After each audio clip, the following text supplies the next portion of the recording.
Okay.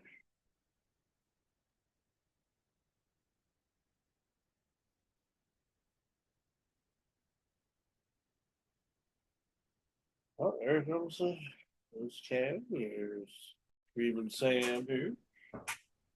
Hey, there he is.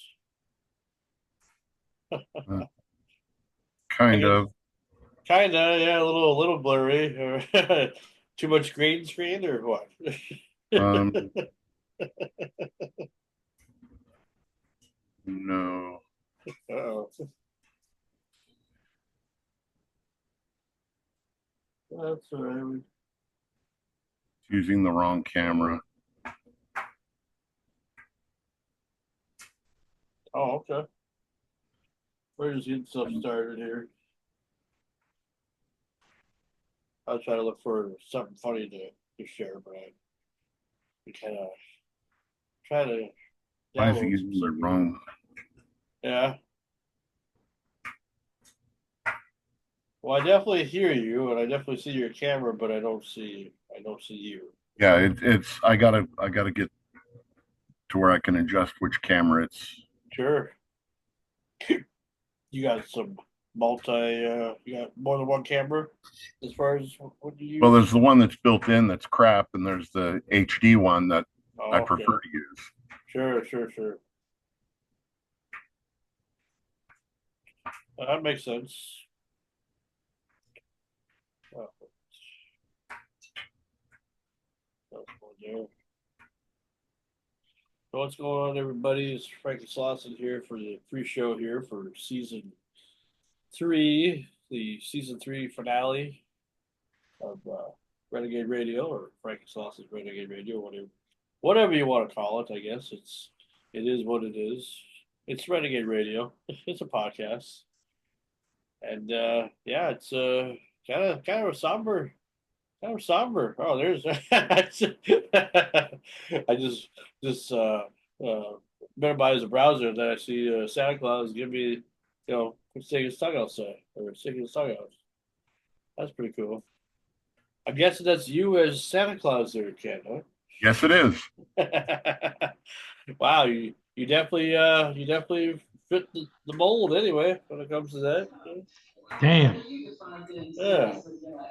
Well, I guess it is the next holiday coming. This week's week of Thanksgiving, and you know, I I feel like we picked a bad time. Like nobody knew that everything was going to happen the way it has. Today, like with because I've been getting a lot of people that have told me that they weren't going to be able to make it, and they changed their mind, and then you know that's why I was just kind of asking her. You see me? Yeah, I see you, but you got some background noise going on. But you're probably your TV, I think probably I got what? your TV is your TV on. Yeah, I got it lowered up. Yeah, I can definitely hear that. Keep freezing up. Everyone keeps freezing up. Oh, that's probably just you, because everybody's Oh, talking mine's on just a mine. background right now. I think it's probably just your connections are sound, but it's okay. I can hear you. I can see you. How's it going there? Let me go lower that. Okay.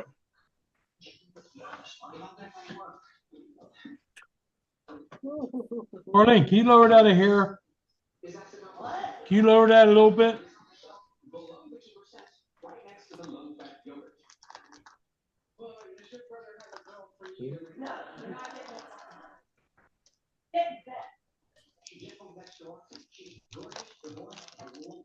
Well, tonight, Sam, we have a guest that you might actually know. Somebody that you Oh, yeah. probably either somebody that knows you or somebody that worked with Sam back in the day. His name is Joey Gaynor. That name sound familiar at all? I'll have to see. Okay. Because he says well, from what Steven said, that he worked with Sam or he knew Dude, I Sam. don't know what's wrong, but you keep freezing up, and I'm my everything's good on my end. Well, I'm not freezing up. My connection's good. What about me? You're, Am I freezing up? yeah, sometimes. Maybe just restart your computer. There's something wrong.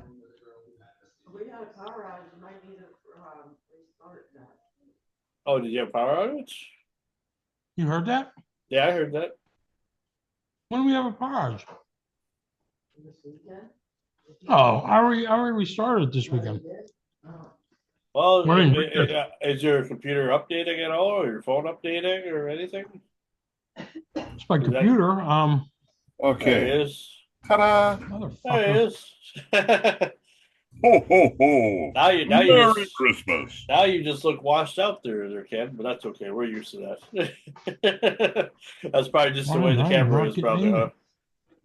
Well, I've Oh, got there. Oh. it has lights. It just Oh, okay. That's why. That's why. I actually have studio lights and I have a light on the It camera. shows I got great service.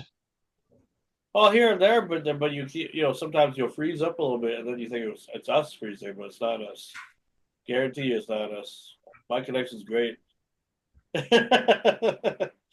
DJ and Ken's now a monkey now. Santa monkey. Monkey claws. What if I should reboot my computer? I don't know. Well, you just do it. I mean, you're not missing anything. We're not going to do anything too crazy until the show starts. Because Let me leave and I'll be back. yeah, that's fine. Hey, don't threaten us with a good time, pal. So how you been doing there, Ken? I feel like you and I never really get a chance to really just have a one-on-one and all, on the show, because we're always like everybody keeps coming in all the time when we do the show, so never really get a chance to really talk to you much. That's going good. Well, that's good. I do want to propose a possible interview with you probably in the month of December when you're not too busy. I'll be gone the entire month. Oh, you will be. Okay. Well, Yeah, then we can. I leave this Friday and we start we do the big tree lighting ceremony on Saturday evening, Okay. and then I'm working every day until the 24th. Oh, okay. Is this something that you've been doing for every holiday season? This is, I believe, my 8th year. Okay. Wow. They The take care. cause. They take care of you pretty well. I mean, you get paid pretty good, or it's all can't be a Yeah, volunteer. there are ways of making exponentially more money than I do, Okay. but I like the place I'm at and I like the way they do what they do. Okay. So it's worth it to me that I enjoy it. Sure. Money's good, but if you don't enjoy what you're doing, what's the point? What's And your I don't. what's the record I, amount of kids that you see every year? Uh, oh most of God, the I don't know. We've done well. We don't. We don't just rush them through. okay. Kids have time to sit and talk and ask questions, and Sure. if it takes 5 minutes, great. If it takes 10, great. Okay. Because everybody waiting in line knows they're going to get the same attention. Sure. And You know, you're patient enough to wait on every kid. That sure, you'll they come up, we talk, we take okay. some pictures, and then mom goes over to pick out the one she likes, and then we sit and talk and whatever. And Okay. then if we want to shoot again, we shoot again. It's just not a quick snap the pic and go. Sure. It's not like a meet and greet with Santa, like you're paying the premium price, right? Just for that Yeah, 2 seconds. yeah, that's what I like about it is Okay. I get to spend time with the kids, answer their questions, when well, why does Santa do this? Or, where are your reindeer? Or, Sure. all that kind of stuff. And I actually can take the time to answer them, Well, that's good. Well, you that's know? that's really good because it's like it's a spirit of Christmas and even it should be with Santa no matter if it's a mall Santa or any type of Santa. Our Santa's over here kind of I mean I don't know I remember some past Christmas times or whatever where we would do Santa Claus Day, and I just feel like like they gave us like a time frame with like how much time we were allowed and everything, but I don't know the problem that I had with most of the Santas around here is that they didn't look authentic enough. You Yeah, know? well, that's the thing, I don't keep a beard year round. I grow it out for this. And Sure. as you can tell, I platinum blonde it, so it's all nice and Yeah, I even. mean, you actually look like you could actually pull it off. I mean, like that does look realistic. Not just the beard And itself, but just you kind of have that Santa Claus kind of look, kind of.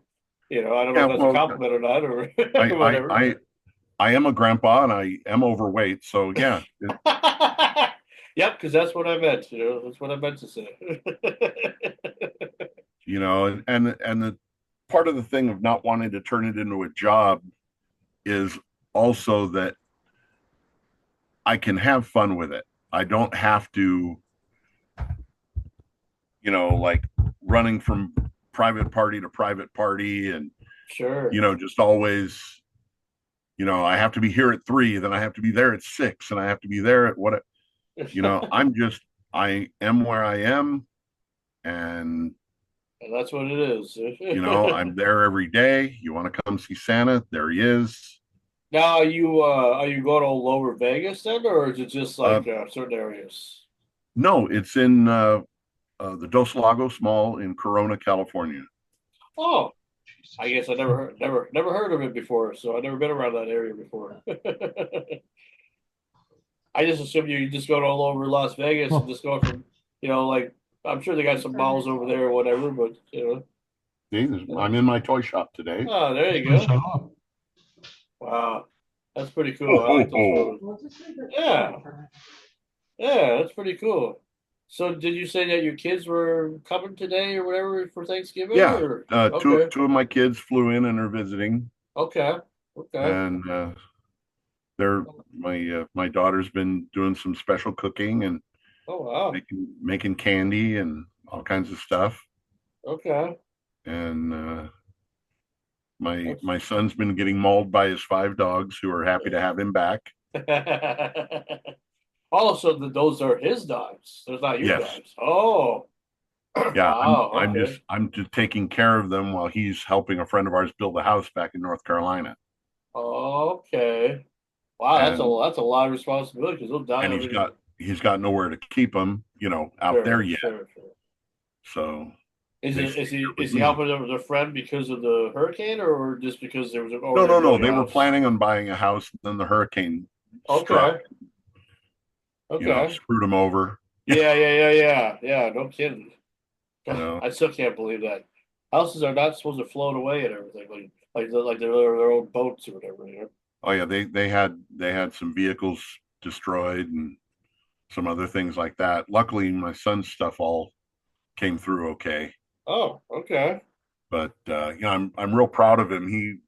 He spent just more hours awake than sleeping, chainsawing trees out of the roads. So quite literally, ambulance was sitting there trying to get through, and Okay. he's cutting trees to get them off the road so the Sure. ambulance can get through. Okay.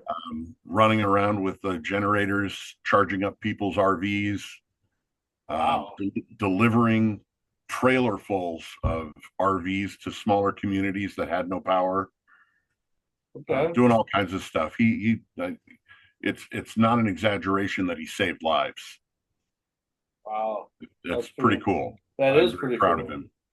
Is he kind of around my age or is he younger? Because I'm Um, 41. let's see. He's 32. Oh, okay. Okay, well, close enough or whatever. He'd be more close to my brother's age or my sister's age. She's 33. So that means he was born, what, 93 maybe? 92, 92. 92. Okay, okay, Yeah. okay. Cool. No, that's cool though. I mean, hey, and a lot of it has to do with the way kids are raised, as the old saying goes. So if Well, you raise a kid right, then they're gonna make you proud no matter what they do. he's Yeah. he's very competent. He knows how to do things, and more than that, he likes to help people, and he's not afraid to jump in and do things. Is that your motive too in Yeah, life? Yeah. pretty much. And my daughter is building a business making custom candies and cupcakes and things. Okay. And so her and I have been talking about some ideas. So she's like, "Well, when I'm there, we'll make some of them." I'm like, "Yeah." Yeah. Wow. Yeah, why not? I mean that's cool. See, I don't have much planned for Thanksgiving this year because since I've been working at the casino, I've been I've been working every Thanksgiving. This will be the second time I've worked now on Thanksgiving, and but their thing is they want us to work on those holidays because they're willing to pay us holiday pay. Oh yeah. It used to be back in the day before the whole pandemic and everything changed that even if you didn't show up that day, you would still get your base pay at least. But now it's like the only way you're going to get your holiday pay is if you show up, or you don't get paid that day. I don't like that policy though. I like how it used to be because when I worked because there back in 2006, if whether I was there or not, if it was a holiday, I either got time and a half or I did not. But I still got my base pay, so I never was screwed over for the day or whatever. I got what I needed. That was just how things were back in the day. I tell people about that, and it's like nobody believes me. It's like no, that's how it used to be. In some places, even Walmart used to do that. That's all. Now they don't do anything. Walmart believe that giving everybody a raise in pay would be their better than giving people bonuses and everything else. And I'm just so because I worked there at the time when Yeah. all that stuff changed. It seems like they just, stopped doing so much. Yeah, yeah, really.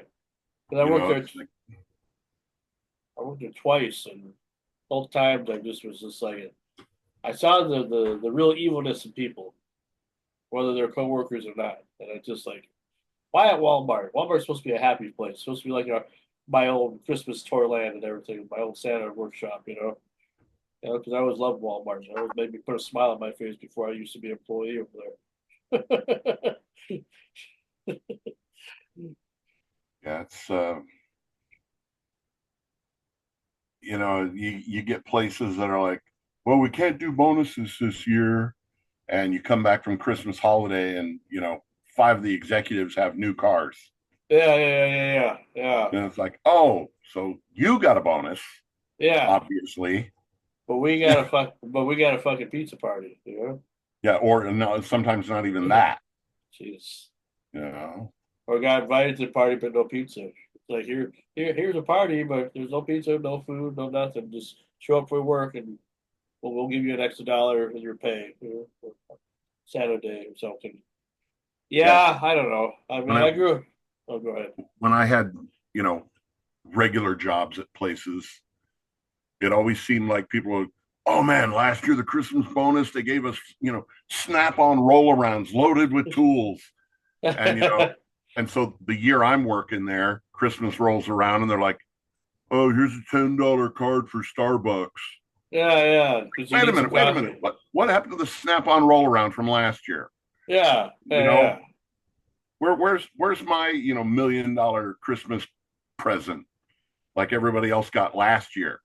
It just always seemed like no matter where I worked, it was always last year we got the really Yeah. cool Yeah. shit. Yeah. Yeah. I wonder, when Wolfman did radio, if he ever, like, if he ever got some food bonuses, or if they ever did that back in the day, because I'm sure they probably did, but I don't know of any. I mean, you'd probably be the only one that would know that if he Well, ever did well or whatever. through the 70s, there was a whole lot of Okay. bonuses that just, Okay. I didn't mean like that, but I guess you're probably right. Probably that's probably. oh, it was everywhere. It was absolutely ubiquitous. I mean, it was like, you want a cup of coffee, you want a line. It was, Even radio, even that they bring it to the studio and everything. oh sure, oh yeah. Wow. I just take a bonus instead. I'm sorry, I'd rather have a new car or something. Oh no, I mean Going that's to do a just lot of you folks. just got what there was, and that's what there was. Yeah. Wow. Was it around when you were starting radio? Not as much. Yeah. It wasn't. Of course, I was a little country station in Idaho, so it wasn't. Well, you never know. I guess they could give you some marijuana or something. It wasn't. It wasn't a big city, breaking new music kind of place. See, when we went to school for broadcasting, they never talked about stuff like that. They always talked about how radio is just a fun, adventure, and it's a job that you'll always be glad that you did. And they never talked about Oh like yeah. anything like that. So that's why I find. I mean, I believe you, and I believe what you're telling me, but it's just like I just can't believe that they would go Well, and along with that. it depends how famous you are too. Oh, of I mean, course. he was famous, so everybody wanted to be his pal. Sure, sure, sure, It actually got to the point where that's when my aunt said we're moving away from Hollywood, we're getting out, and sure. they moved back to the family estate in South Carolina or North Carolina, Okay. and because she was just like, this is ridiculous, Yeah, yeah. you Well, know, so yeah, because I and mean, it's like, do you think that and kind they of is what slowly killed him? Maybe, in a way, oh type of well thing. yeah I mean heart failure and heavy cocaine use kind of go hand in hand. Yeah. Sure. Well, I mean, I don't know. I mean, because I don't think he. I hope he didn't do it up until the day he died. I hope he learned his No, lesson. I think as far as I know, he'd been clean for quite some time, and it Yeah, was like I said, it was just something that it was everywhere. yeah. It was like somebody Well, handing you a Coca Cola or a Pepsi, or it was there. I suppose It it was was same just with Sam. there all the time. Same with Sam Peterson. I mean, or that's probably what made him the drug addict. Because people were like, "Hey, have a line of coke," instead of just Yeah, having a everyone wants to coke. be I your mean, friend, so they want to share with you the expensive accoutrements, and ah, but they built a studio back at the house, and he just did yeah, everything there and mailed it out. sure. He did everything remote, So he's kind of one of which the first remote guys, kind of maybe, kind which of worked from out doing it at really your cool in house. the long run because Yeah, um, the family had all of his recordings oh, on sure. hand, so nothing could. After he died, everyone was like, "Oh, we want this one." He's like, "No, it's ours. It belongs to So okay, the family." so there's this guy who, and I don't know if this is true or not, but there's this guy who I found on the web here. I forget what his name is. I think his name's Jay, but he has like a website or something of all of like he owns like the rights to all of Wolfman's recordings because he was like sell them to radio stations and stuff so they can use them for like his show and everything and Sirius radio. I'm guessing because they used to have his recordings on the '60s at Six Channel and a few others. Just like a retro thing. Do you know who I'm talking about? A guy named Doesn't Jay. sound familiar. I'd look into it if you send me a link. Yeah, I'll do that But here. Just hold on here. I do know that with the advent of AI getting so big, that they were able to sample all of his voice tracks, and several years ago they recreated radio shows with him announcing and back announcing songs that were newer than since when he passed away, Yeah, and they were able to recreate his voice believably enough to recreate new Wolfman Jack radio shows. sure, sure, sure. Here, let me send it A to let couple me of send it to stations you here. carried it. One little station was in like La Jolla or Encinitas in San Diego, North County, San Diego. And it was an AM station, so he couldn't get it everywhere. Okay. But I managed to listen to it a little bit, but it was really tough to get. The guy's name is Jay Harvey. He's from Los Angeles. He's an executive producer. Wolfman Jack Licensing.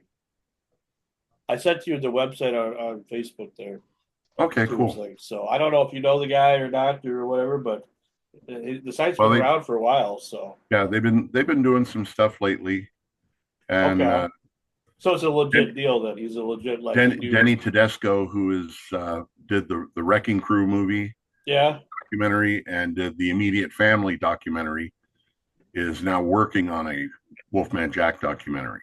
Okay. But what I'm asking is, do you think that this guy's legit though? He has the right to Very, sell. very possibly. Okay. I haven't, I don't have any say in any of that, so nobody discusses it with me. So Okay. Oh, that's all right. I just wanted to know because I just figured, well, because I seen it, and I'm just like, because I thought, oh, you how cool, it's like you could if you want to have, well, you have to pay for it, but it's like a rent to own type of service type of, but he'll give you yeah, like And my glasses MP3s of the are just shows or whatever. Well, anyway, how's it going there, John Roberts? And Good. how What I'm glad uh what episode are we doing here? this is episode number 20 here. Episode Wow. 20, the season 3 finale. Because this guy started out, well, Ken and I have been pretty much talking because Sam's been having some issues with his computer. We should be okay now, hopefully. Okay, now. Okay. It seems Yeah, to be well, fine. I'm unfortunately have an hour because I got a meeting that I couldn't get out of at 7 o'clock and I still got to drive to town. That's fine. That's fine. Well, You know, you told me that earlier on. I mean, I just appreciate everybody showing up because everybody was starting to tell me, "Oh, I can't make it here. I can't make it there. I can't." It's just like what?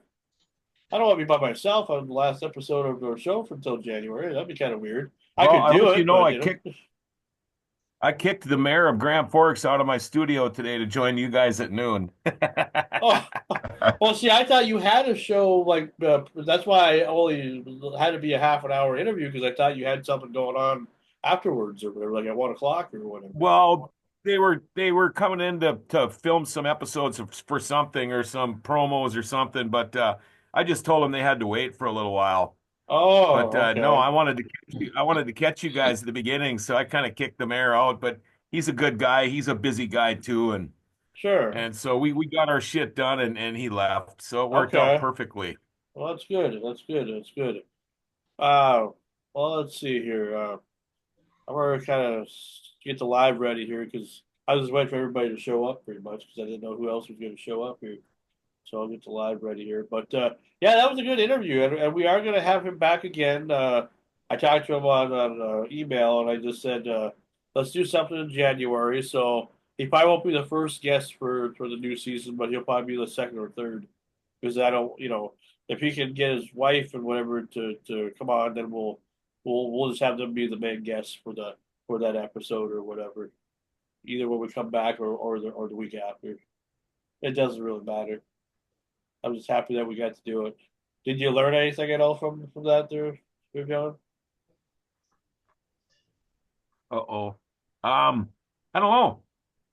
You It don't know was if it you was learned anything? fun. No, did you learn Well, it? I mean, I learned. I didn't realize he was a regular six-string player yeah, to start his career, and then went to a bass. And it was his wife is I didn't know anything about that either with him. yeah. That's But that's yeah, no, something. he was that was fun. Yeah, I'm glad we got to do it because Not a bad gig.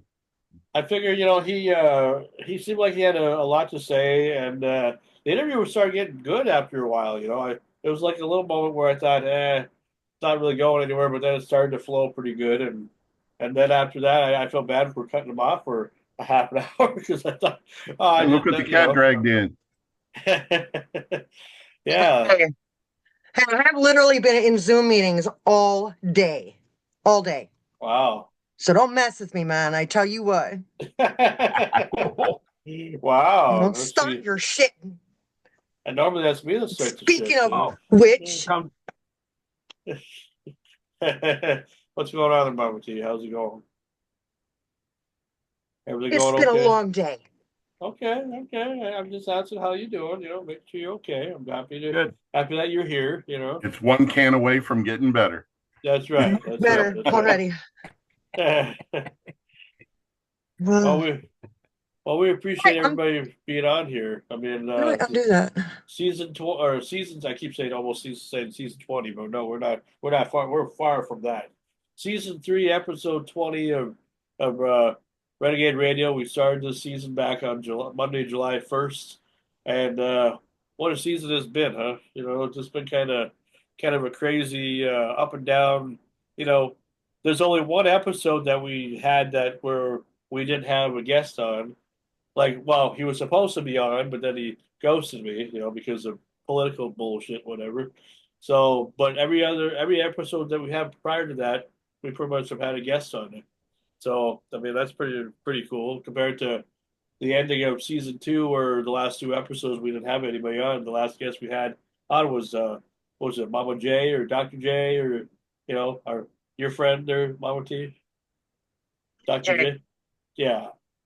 Well, that was the last person we had on for season 2. So this time we have a few guests on tonight. We have well, earlier we did that interview with Kenny Lee Lewis, and now we'll have tonight we'll have at 6 o'clock comedian Joey Gaynor, who was good friends with Sam Kinison, the real life Sam Kinison, and he might know John too, or Screaming Sam.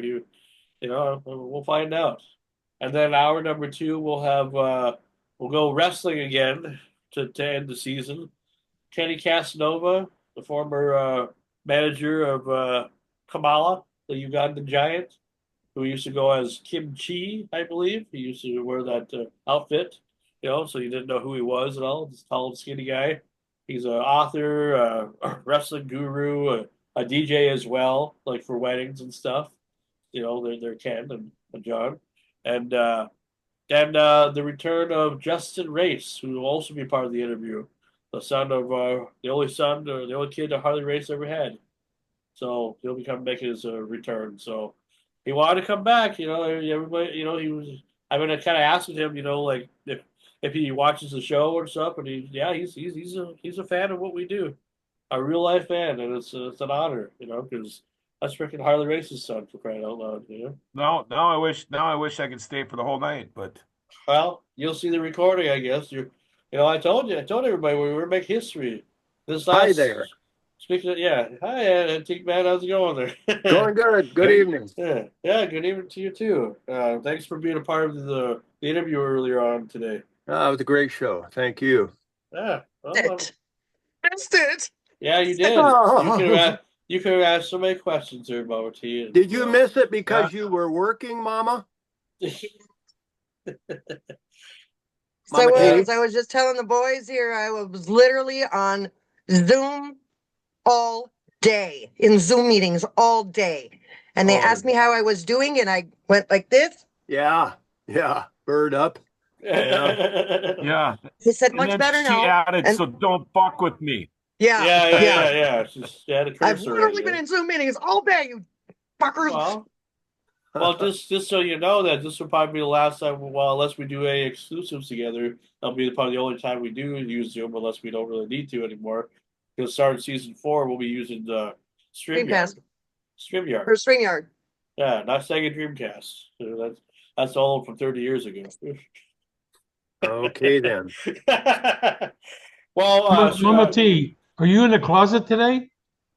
oh boy. Because every time I look, you're different. Your wall's different. Now it's got like an angle. It looks like you're either in a bathroom or in a Turned the closet. desk. I Huh? turned the desk so that Oh, I'm sorry. there's more room. My apartment has more room now. Oh, I'm sorry. Or my bedroom anyway. Here, I'll show you. Fuck it. I'm not gonna do that. Oh, it's clean and everything, but I don't feel like digging out. I've got my other camera. I've got I had to take the state test because they make you like look under the desk and they make you show them all 4 corners of the ceiling and make sure there's nobody like hiding on the floor. Make sure your phone's way over there, your headphones way over there. You're not wearing a smartwatch. They look at your glasses to make sure there's not smart glasses. Like smart glasses, shit! I didn't even know that those existed. Yeah, that's a Google thing, I think. Or, I think that's a Google thing. I don't know. It's like Johnny Quest shit there. Yeah. Something like that anyway. But This is more comfortable. There's more room for my chair. I can move around a little bit. Oh, looks Like nice. I this- was just kidding around because last 3 shows you were in different places. I'm like, Yeah, she's yeah. always in a different place. It depends on what she drinks, I guess. Mentally. Mentally, usually. yeah, that's what I meant. Because it's like you just never know with Mama T. But no, we're going to be using StreamYard starting the next season, and that is just a simple. I believe you just like with Zoom, you click on the link, and then it brings you into a room. You introduce yourself or write down your name or whatever, and you come into the deal. What I really like about it is the fact that we'll be able to be more interactive with things. Like if I want to share stuff with everybody, I don't have to press a whole lot of buttons in order to do that. And plus, it'll give us a nice background, like what Mama T has on her show. Ever since the start of that show, I was always name or whatever, and very, very jealous of the fact that her show outline that looks better than ours. All we do is Zoom, and she got a better background than what we got. So I got to copy her, right, of course. So It's our absolutely. goal, You should feel honored, Mama T. I do. Yeah, copy each other. That's how we say in business. Mockery is the highest form of flattery. Yeah. Well, I'll Right. say Do her you have- background is better Oh, Well, I'm than, thinking those than are all all of you pictures of guys. us. Aren't those pictures of all of us back there? absolutely. Oh, I'm sure. Yeah. Yeah. That's John. That's John Roberts with the hat and look like little Bobby. We'll call him Little I Johnny. thought that was drawn right above me. The stuff dreams are made of. Sam. We go. Well, breaking anyway, up. let me introduce everybody here since we're here. You're We glitching got- out, Mama T. We got DJ Ken. We got Screaming Hey, Sam. DJ. We got Mama T. We got John Roberts, and we got Antique Man. And this might just be our group for tonight because everybody else was busy. Lance was busy, and I haven't heard from Zach much at all. So I don't know, what his how if he's going to come back or not. He's in a whole different world. He kind of lost his employment here over the course of the last couple of weeks. So That sucks. he had Yeah, that's layoffs right. and It stuff. really So sucks. he got laid, but not in the good way. He got laid off. Uh-huh. So Instead of laid on. that's right. That's right. So I Two kind of completely figured, different things. Not that you'd know. Ah, ah, ah. wow. Oh. Miss me? Ouch. Have another toke there. It's going to be a long night. Oh, absolutely, absolutely. Well, I can handle it. Anyway, so I haven't heard much from him. Lance, his mother had like an emergency or something, so he'll be back during season 4. But you know what? It doesn't matter. I'm not. If you watch any of the stuff that I did here with the Sherpa, just the other day I uploaded an interview that I did from past Tuesday with the Jim, the podcast Sherpa. I kind of went into detail a little bit about why I am the way I am when it comes to certain things, and maybe you can agree to disagree. I don't know.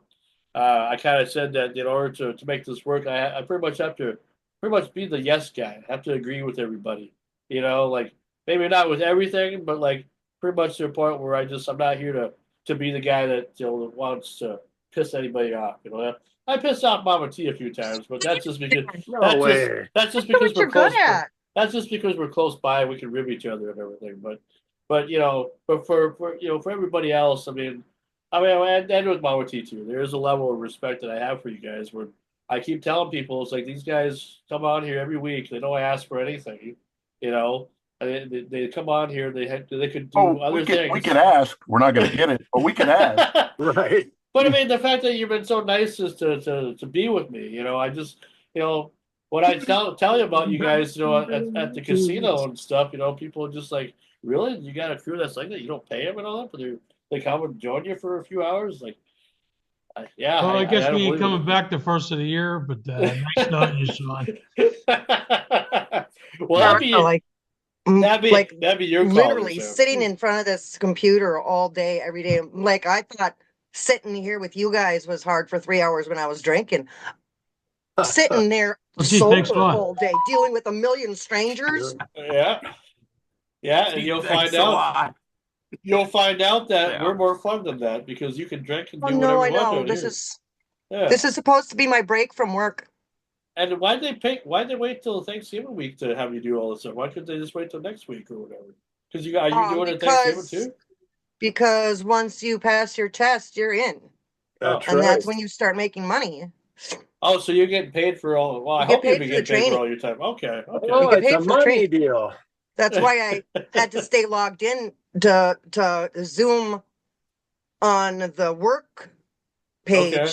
until 5:30. Sure.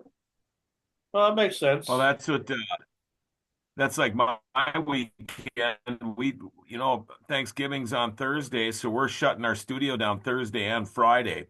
Make it a long weekend while I find out my hockey schedule starts on Friday.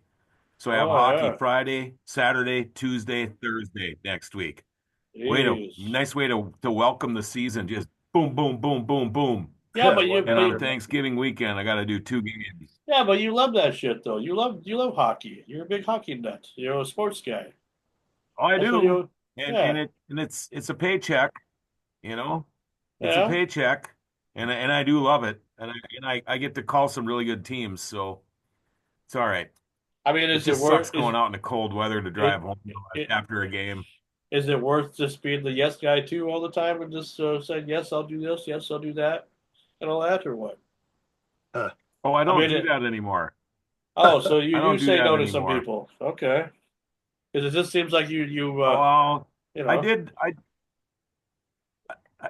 I get spread thin, but I was a yes guy for many years, and not anymore. I got to get something out of the deal now, unless it's for fundraiser or something like that, which I do a lot of. I mean, I MC a lot of fundraisers and charity stuff, but yeah, I don't do a whole lot of the work stuff for free anymore. It's I at least got to get drinks and a good dinner out of it. Like I'll MC, I have a racing banquet coming up, and so the deal is I won't charge these guys, but my wife and will get to eat and drink, and we get 2 hours of go-kart racing. It's going to be a blast. So, I make it worthwhile anyway from, we to gotta have do like stuff. you gotta film yourself with like a GoPro on the go kart thing, It really like a go depends kart on the video. event. I mean, Yeah.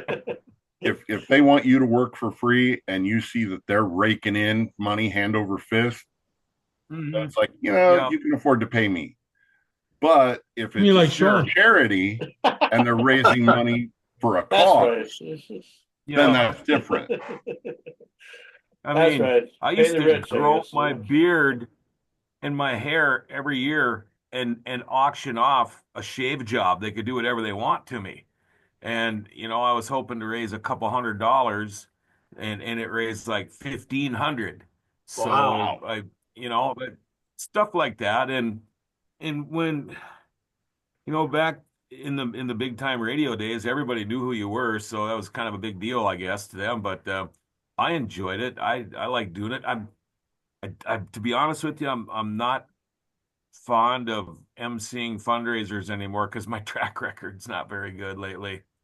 Some of the people I did the fundraisers for, they raised a lot of money and they passed, and it's I don't really like doing them, but Yeah.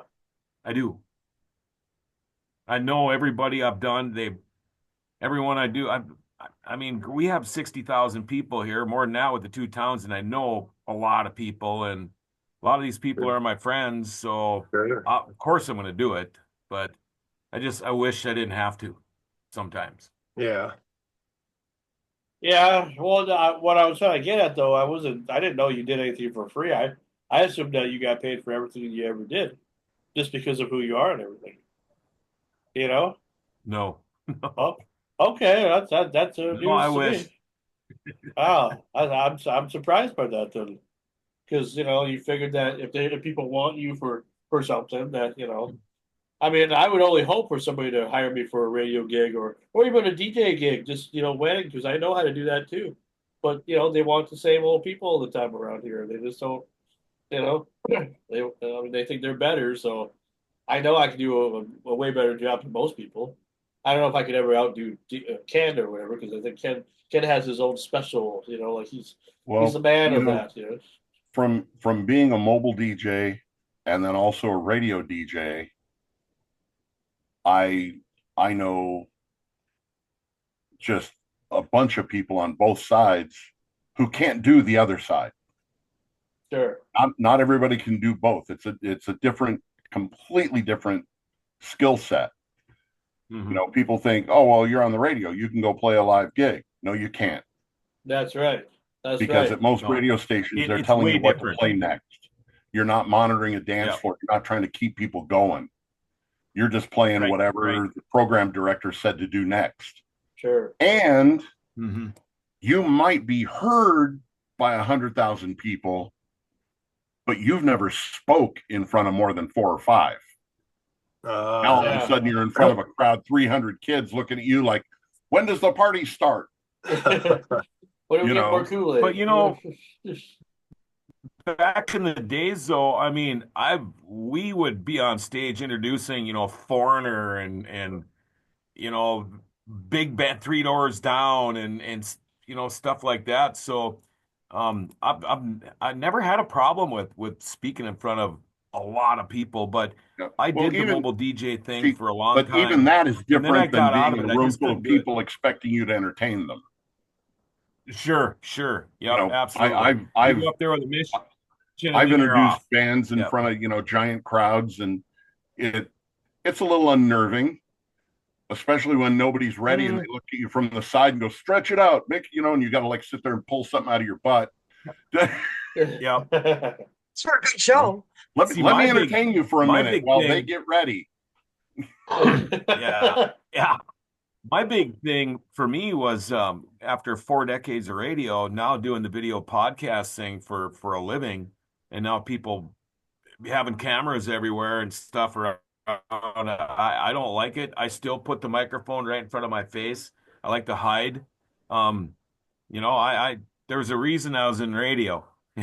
It's for radio. Of the face for radio, yes. Yeah, but Yeah, yeah. people I'm just glad I had something to back me up after my modeling career ended. Right? we've heard that one before. You gotta come up with some new material, John. Come on now. You're creative talent. Come on now. Gene? That one was for free. John, Yes. Yeah. Grove is watching. He Who? said to say hi to you. Who's watching? Who? Grove. Rick's Repair. Oh, okay. Oh, hello again. Oh, Richard Grove. the last word kept. Yeah, it's like All I heard was Rick. it's like Rick whack off. What? Oh, Jesus. Yeah, I would have liked to have hooked up with you guys over deer hunting, but we never made it that far. You just made some Brooks so we could do our interview, which I really appreciate. Thank you very much.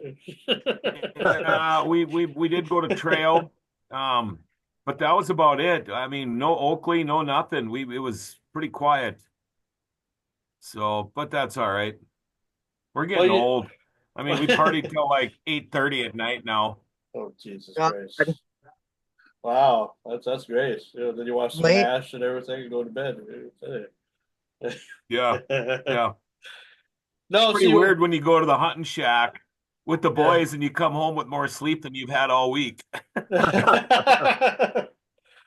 when your wife finds out you're just out partying and having a good time. I'm sure back in the day, I'm sure you guys really had good times. I'm sure, but Yeah. Oh, yeah. But not Yeah. now. It's there's no TV. There's nothing horrible. to do but sleep. you might as well just go to jail then. Just So- want to sleep and do nothing. Yeah. But I tell you what, you sure hear the coyotes and the timberwolves. They're right outside your door. Oh, yeah. Did anybody get a bad snowstorm this week? We're supposed to get hit Friday. We got a little bit. I mean, winter is here, but it's last night. I was not prepared for my little half an hour that it took to get me home. Normally, it takes about 10 You to guys 15 got more minutes, rain than we did. Yeah, but I wasn't ready for that. I mean, it's like it was just supposed to No, snow. nobody was. We got a little bit of drizzle It here. wasn't in the forecast. I mean, after a fucking 10-hour shift, I want to be driving like like I'm going 10 miles. I wasn't going 10, but I was going at least 30. But it took me a half an hour. Not that I ever try to rush at night anyway, but I come home now. But it's just Well, it's right now in East Grand Forks, it's 17 degrees. The high today was 21. Yeah, what's it going to be around So, Thanksgiving? that's It's supposed to be not below zero here this Ours is weekend. 52 high. No, Oh, Jesus. it's not going to be that sorry. cold Thanksgiving. So We're sorry the to day hear 59 that. and cloudy in Las Vegas. 15 degrees this morning. I was on the Zoom with some of the other new people, and we were kind of chatting about where we were from and stuff. And the guy's sitting on a beach with a light jacket on. It's kind of chilly, he says. It's like 60 degrees, and I started laughing. Yeah, but unbelievably, it's Yeah, it's Like, gonna, I'm in northern 60 Minnesota. down It's Florida's 14 freezing. degrees right now. nice. Because he's like, It's going to be below so zero funny. this weekend. It's Yeah, I a got Yeah. friends up in it's a Bemidji, and different they're kind of just cool like, down Florida.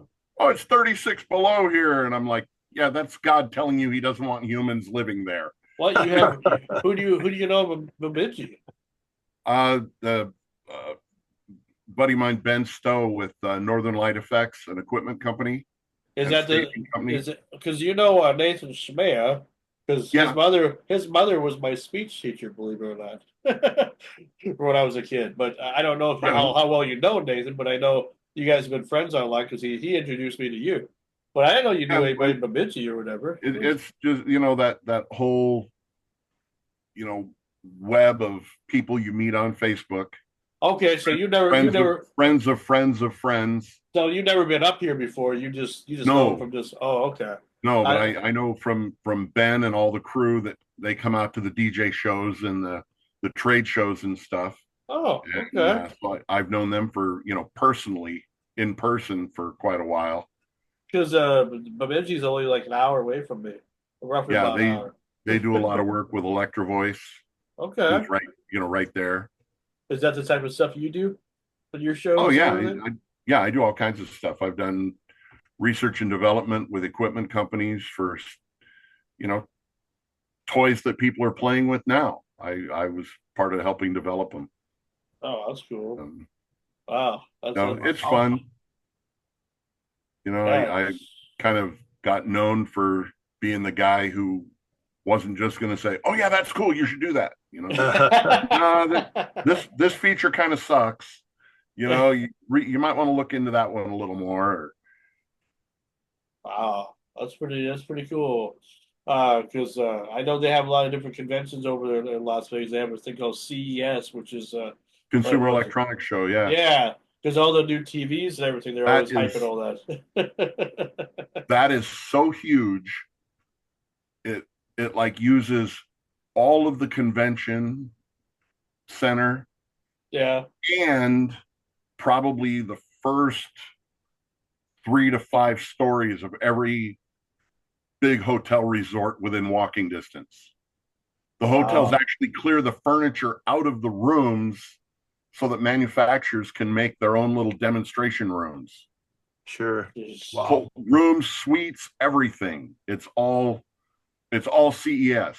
All of their convention space and you know, several floors of rooms. They don't even, they put tents up in the parking lot. They're figuring, you know, you could park somewhere else. The convention center parking lots are all just covered in tents that are businesses. It's so huge. I mean, it if you don't stop walking, it still takes you every day it's on to see it all. Wow. It's gigantic. Looks like and everything you've ever thought of is there. Okay. You know, looks like our guests. Looks like our you know, guests some of the TV manufacturers have, like, you know, screens the size of warehouses. They're just absolutely huge. It's fun to go to. Oh, it sounds like a fun time because I would love to see it really is. There's all the new TVs and all this the surround sounds and stuff. Anyway, what's going on there, Joey? Welcome to Renegade Radio. Hey, how you guys doing? Good to see you. Good to see you. Yeah, thank you. Kill that. There we go. Now I can see everybody. I didn't know if you remember about coming on, and also I sent you the email with the link and everything. We didn't communicate until no, I had a wonderful water main thing go. Not a water main, a leak. It's all taken care of. Oh, okay. Don't worry about it. We got an Italian plumber, and we opened up the basement. It's all closed up now. It's all good. Like a growing mushrooms right you there, know, right? you guys don't know nothing about it, all right? Hey, how you doing? So I'm at my favorite diner at my house, so it's great. Hey, how are you, all of you folks? I'm trying to see.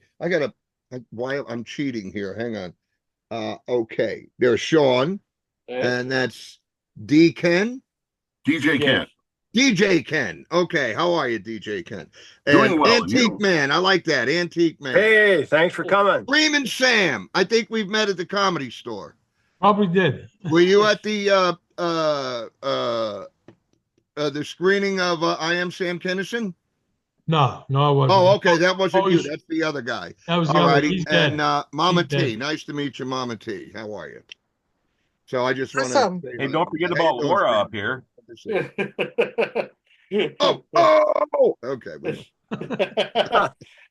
Yeah, don't forget about Laura. We got John Robertson. That's his real name. It's not All Laura. the names. They don't quite match what it's. I mean, if you want, I can smoke a bowl on camera just in Sam's honor. It's okay. I mean, the FCC coming down with the new administration coming in, those bums. So, yeah. We where we live, Joey, it's legal, and the Oh, FCC can't even regulate that stuff when it's online. They can on radio, but not on a no, podcast. I've been on some So you shows can even where say the the F host bomb was without getting puffing in away trouble. and then I'd light up and so, yeah, as you can see, I'm Yeah. wearing a New York Yankees hat in mourning, and I didn't want to wear my Giants hat after yesterday. I don't want to wear anything for a while. No, I oh don't blame you. oh man, oh man, oh man, oh man. See, I'm an All the we're Giants fans out anti-Yankee there, people up here, look, there buddy. is hope. We can still go 3-14. Okay, all right. So just Live of hope. the worst front office, the worst decisions. Saquon Barkley, his whole life wanted to be a Giant. So he becomes a Giant. He'd have hung out. He'd have been fine. No, you give him to the enemy. And look what happens when you have a front line. So He's I'm he's just, on the verge I'm, of breaking the all-time. He's on the verge of breaking the single-season rushing record right now yeah, yeah, yeah. You gave up possibly one of the by greatest like players 100 of all time. yards. Hey, how about this? Oh. How about this Gehrig kid? No, get Maradowski. He can't hit, but boy, he's a nice guy. So that's that's the logic going on there. I'm sorry. Here's I my don't know if team, this right? is a sports. I'm not sure what. Oh yeah, Vikings. Joe Cap. Yeah. No, this is you can talk about pretty much anything you want show. It's a variety show. It's Oh pop no, culture based. I So, just happen to be really mad at the way things are going and the way the Giants are going down the drain and just the Knicks look good. Otherwise, New York sports is good. Gurgle, gurgle, blah, What blah, about are the Jets in your vocabulary, Joey, or not? as unfrequently as possible. No, the Okay. Jets, I Yep. feel very I bad get it. for. I used to go to Jet games when I was a kid at Shea Stadium. We'd get standing room tickets, and I saw Joe Willie play. That's how old I am. And actually, I saw the undefeated Dolphins, who later that year, and I saw also the Washington Redskins play that year against the Jets, and the Jets got beat by both of them, and those two teams went to the Super Bowl, the undefeated Dolphins and the Redskins, or excuse me, the Redskins. They were the Redskins. Jesus. Right. Yeah. Anyway, see, You know what they're called. I just said something for all the pseudo Christians out there. So I got it in. I threw it in. So, I love this guy already, man. We had a hockey team up here called the Fighting Sioux. the Fighting the Sioux. Sioux That's a Indians. good name. Yeah, well, it's one of the best college hockey teams in the history of college hockey. They've won so many national championships and stuff. But Well, the Blackhawks are the there was an Blackhawks. uproar about it, and it wasn't even. I Yeah, used to. it's I, same logo. Same I used to original have this logo. discussion with the late great Charlie Hill about logos, and I gave him a great joke because I couldn't do this Yep. on stage, but I gave him a great joke. The Braves were playing the Dodgers in the playoffs, and the Dodgers were up 2 games or 3 games to 0 on the Braves or whatever it was, and it showed a picture of a Dodger scalping a Braves player, like the Indian Braves guy scalping that guy with a tomahawk, right? And Charlie wanted a joke, and I said, "Well, that's pretty cool. They have that guy scalping somebody." I said, "How come they use Indians all the time for a logo? You never hear like the Nurk Blacks, and like the logo is a guy running with a TV under his arm, And he lost it. This is 1978, 79. You could write this stuff. But it's a great joke because it makes sense. A lot of the logos are really weird, man. When you got a screaming savage looking guy, when you could have, a warrior, decked Right. out, And Yeah. I also love the term Indian princess because there's no royalty in tribe.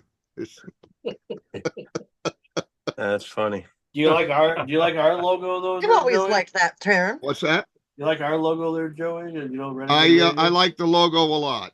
It I kind of like the reminds. logo a Leprechaun. lot. No, it says a lot. It Well, really does. It's in tribute to Screaming Sam, but like because Sam did the Sam Kinison tribute, and I did this all through AI, and then I had my friend Jeremy help with the actual title and everything. But yeah, No, it looks good. That makes I'm starting a podcast. Nice. It should be our first episode should be in the second week of December or so, and I'm going to get it up there. That's me, Joey. The podcast will be called the Smoking Bongo. So Okay. That's I me. remember Joey. that. I remember that. He used to wear that when he'd go play guitar at the. No, that was me. Oh, is that you? Damn. Yeah. Oh wow, that looks a lot like him. That's how he used to dress. You go down there to play rock and roll. Actually, that was the me. hat Sam wore the rest of his life was a Rastafarian like beret thing, a knit cap that I gave him because Oh, yeah? somebody gave it to me or I bought it. I don't remember, but I was up at his house and I said, "Man, this ain't my thing. This is for you." And I gave it to him, and he wore it right up until he died. Yeah, I remember that. Yeah. I'm good friends with the family, the brother Bill. Is there any reason why you're fuzzy or? Yeah, because I just He did just that. got fuzzy on his Screaming Sam. Oh. I thought I was having a flashback. Yeah, I would. No, Wait a it's second. no. I had plenty of nights like that at his house where things were fuzzy. I don't need anything else. I like this. House- Flicking the lens of the camera. Maybe Why ain't this thing cleared up? It's I the don't house know, just- above the house above Sunset that was above the guy that owned Autofocus, I guess. Pizza Hut, I think. Huh? Autofocus, I guess, is a problem on his camera probably. Usually I do the whiteboard and then it doesn't work. A paper towel. Huh. Oh, there Well, it there goes. it is. There you go. Now There you you're go. back. There it is. There you go. I Yeah. have to do the white paper towel. Yeah. So you guys are in the Midwest, or where's everybody? Well, Ohio. I'm in the Midwest. John Roberts, who's Laura, is the Midwest. Texas. And Robert T is the Midwest. All But right. everybody else is from I'm all over. Yeah. I'm in I Las live in Vegas. Minnesota, but I'm on the border of North Dakota, and we're an hour from Canada. And I just wanted to mention this when you talk about New York, and I mentioned the Jets, and you said it's not part of your vocabulary if you can help it. But I work in North Dakota. The majority of our friends are in North Dakota, but they don't have any professional sports teams here. No, just they good don't. college hockey. So there's a lot of Green Bay Packer fans. There's a lot of like Winnipeg Jets hockey fans. Sure, So sure. Cheeseheads. I'm the same way with the Green Bay Packers as you are with the New York Jets. It's like the There, I got It's it. I like- said it. people who live in South New Jersey. I'm from North Jersey. I'm from Newark. So I grew up with the Yankees and all of that on TV, and the Knicks and the Rangers and the Jets when they were the Titans and the Mets, all of that. But people in South Jersey, like Atlantic City, they're so close to Philadelphia, they get the Phillies, the Flyers, the Eagles, the Phillies, Flyers, Eagles, and the 76ers. But Well, that's Brock- they're big fans of the Philly teams down there. So Well, you Yeah, know, when see, I moved to Brock San Nelson, Diego, the guy for asked the me, he says, Rangers, Brock Nelson who's your played team? I with said, us well, I really don't here at have one. I Airports. didn't grow up anywhere with professional football. And he goes, well, you still don't live anywhere with a professional team. yeah, I'm in Arizona, and the Cardinals. They lost a tough one, huh? I'm sorry, Oh, good. Arizona's Antique Man. Arizona's college hockey team just knocked off the number one college hockey team in the country. They swept them 2 games. Which Way one? to go, U of A? Arizona. U of A? Well, they've only got one college hockey team that's D1, wherever it's based out of. No, I mean But they which just beat college is that? Denver, who's the number one is team that in the AU? country.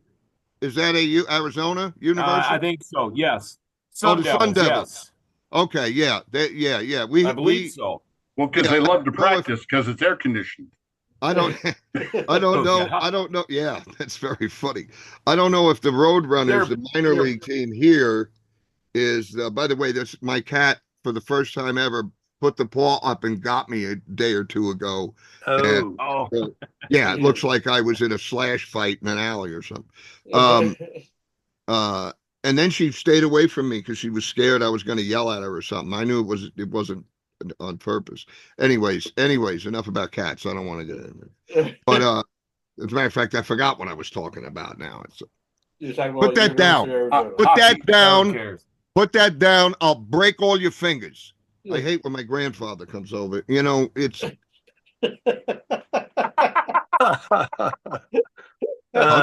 ding, tell look me at about it. things. 142 years old, and he comes over. Yeah, Anyway, I was gonna say, at least you still have one. you know. Yeah, wow. Yeah. I love that tough New York accent, man. I tell you, it's awesome. Or is it when You know, you say it's New York or New Jersey? Because I it's mean, New they kind of Jersey. It's New Jersey. It's really not paying attention to how I talk is what it's because when I was living in Los Angeles for all those years, like 47, 48 years, um, I could turn it off if I had to. I could say orange and coffee and yes, will you be going to the museum? And you know, in New Jersey, it's like, hey, where are you gonna go? You're gonna go where they got the old stuff. What are you gonna do? You know, so it's I like the Jersey talk, man. Sopranos. yeah. well, you know, the problem with The Sopranos for me was number one, Tony would come home with a pizza and a big salad and a submarine sandwich. And yeah, that's great. But many Friday nights since the Pope many years ago said, hey, you can have meat except during Lent, uh, fathers would come home with a big bag of Italian hot dog sandwiches, okay, that we call Jimmy Buff or Tingling. There's a round bread called an abitz. It's an Italian bread. It's round, and the Armenians make that bread also. They call it little bread, okay, but it's round. It's kind of flat. It's leavened, but it's kind of flat, and there's a hole in the center. You cut it in half. You open it up, and you stuff in a couple of really good like soubrette grilled hot dogs with peppers, onions, and potatoes, and then you put whatever else you want. If you want to ruin it with ketchup, go ahead. I'm not going to do that, but that is probably one of the greatest gourmet things ever assembled. I wouldn't eat it every day, you know, unless you want to die young. But it's something that they never showed on The Sopranos, and I'm like, all my life we either had pizza, Chinese food, or Jimmy Buffs. At least one Friday a month, we got one of those things. The Jimmy Buffs was a real treat because we had like somebody with a car would have to go get that, and that made it real special. And I'd always go with them, and I'd buy myself a single before I got home and ate my double. So I actually got almost a whole beef sandwich. I tell you what, I just finished watching The Sopranos for the first time, and the whole show is they're eating, he's fucking. Yeah, they're He's always going to eating. funeral parlors. They're always eating. Yeah, they're miserable people. And no, I'll be honest with you. When I was a kid, I grew up in a neighborhood that was multi-diverse because we had Puerto Rican people, Cuban people, black people, people from the Virgin Islands. We had Irish, Italians, Polish, Portuguese.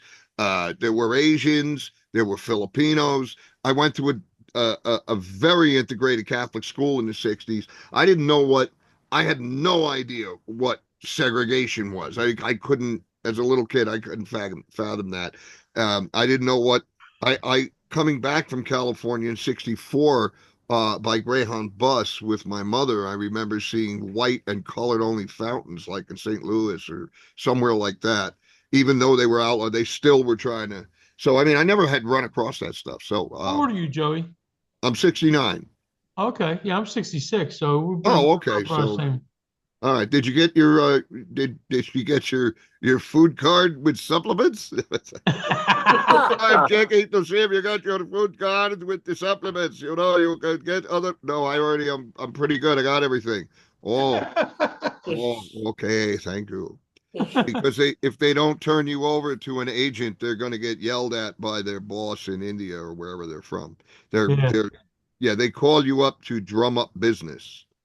Now, when And I was then a kid, we had to get that vaccination shot on the arm. On the I still got something yeah, I there got that it. I says got I the got mark that too. the kapop, and they put and then during That the was school year, out of smallpox. nowhere, you'd have to go down into the I used auditorium, the shotgun and on they mine. It take looked like a something. Chevy emblem. Yeah, and Yep.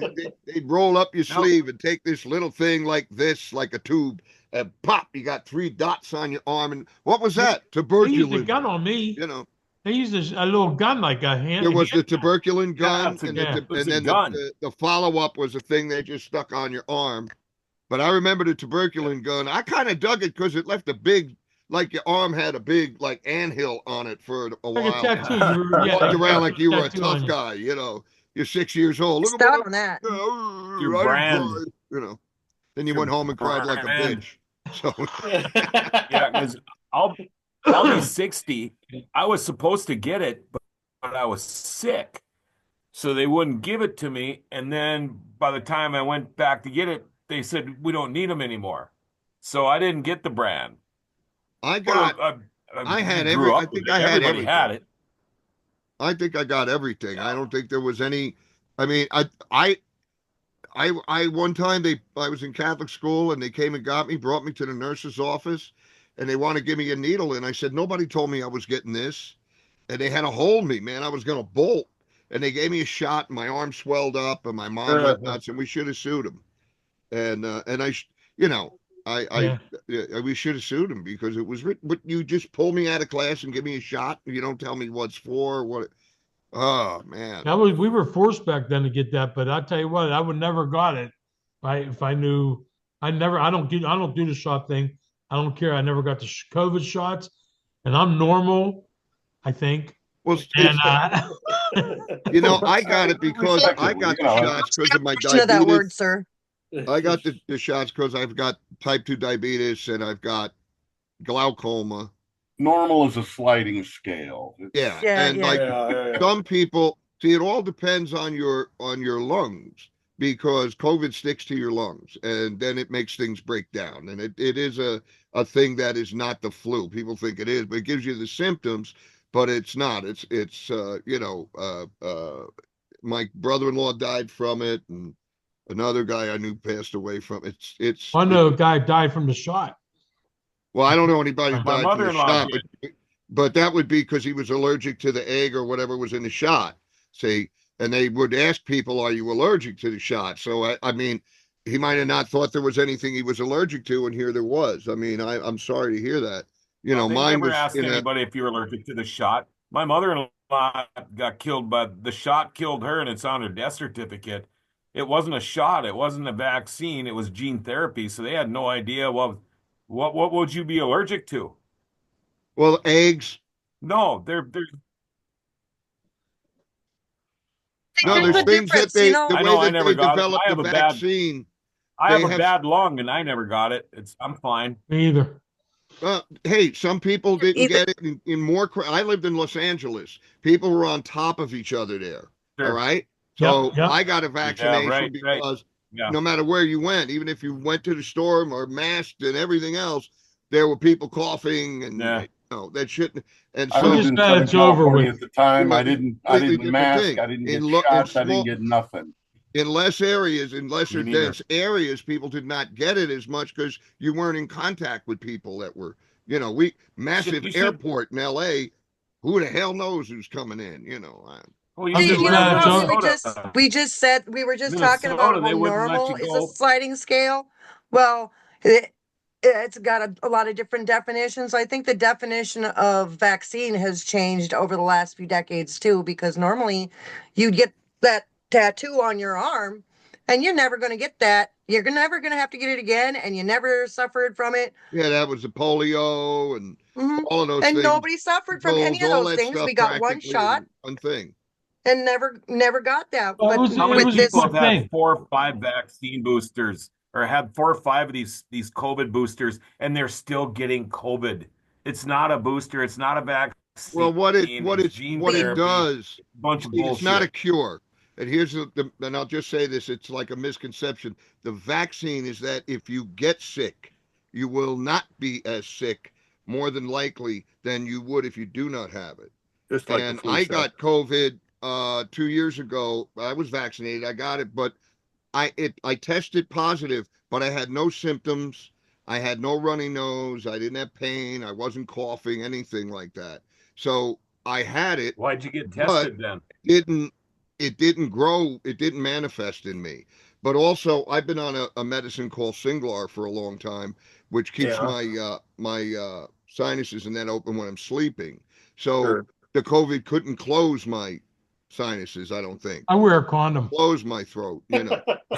I They got closing me pneumonia now. from it. I only went and got tested because my mom tested positive and I was taking care of her. And so I was like, yeah, okay. So I went down and they're like, yeah, you got it. I'm like, okay. Like, you got some pneumonia. Here's an albuterol inhaler. I'm like, Well, okay.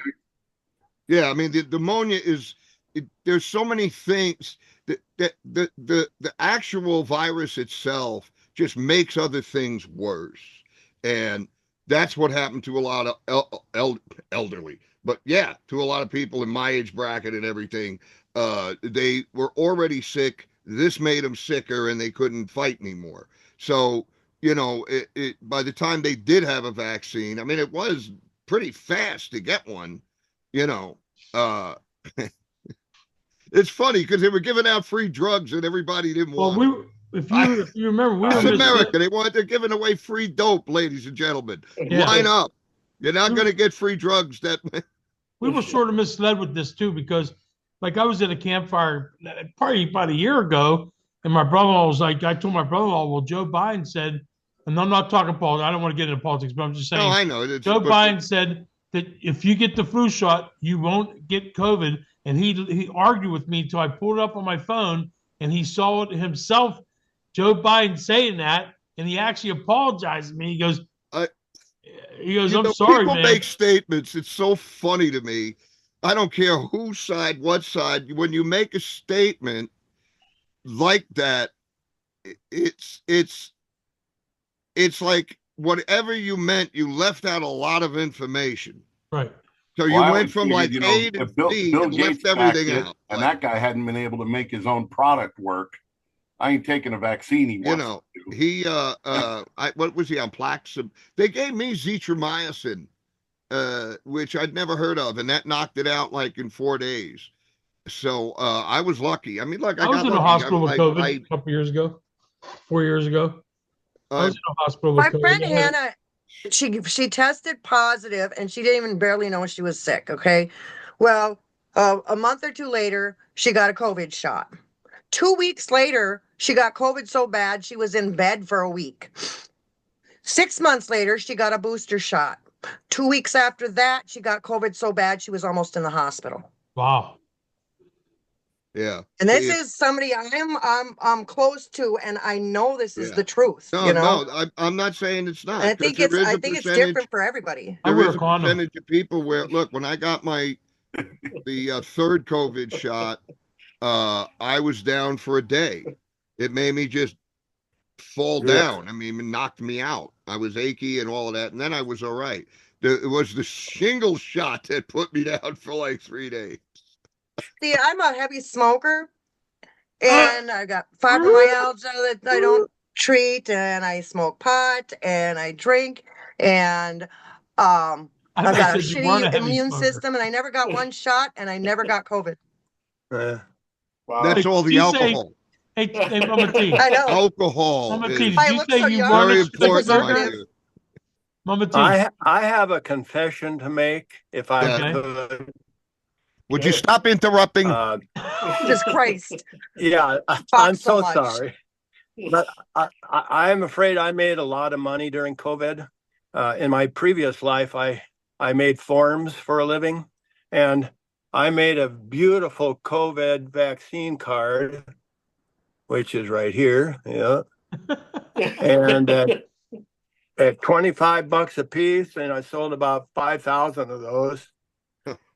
Oh my God. And for $4, you can get it laminated at one of your office stores. That's cool.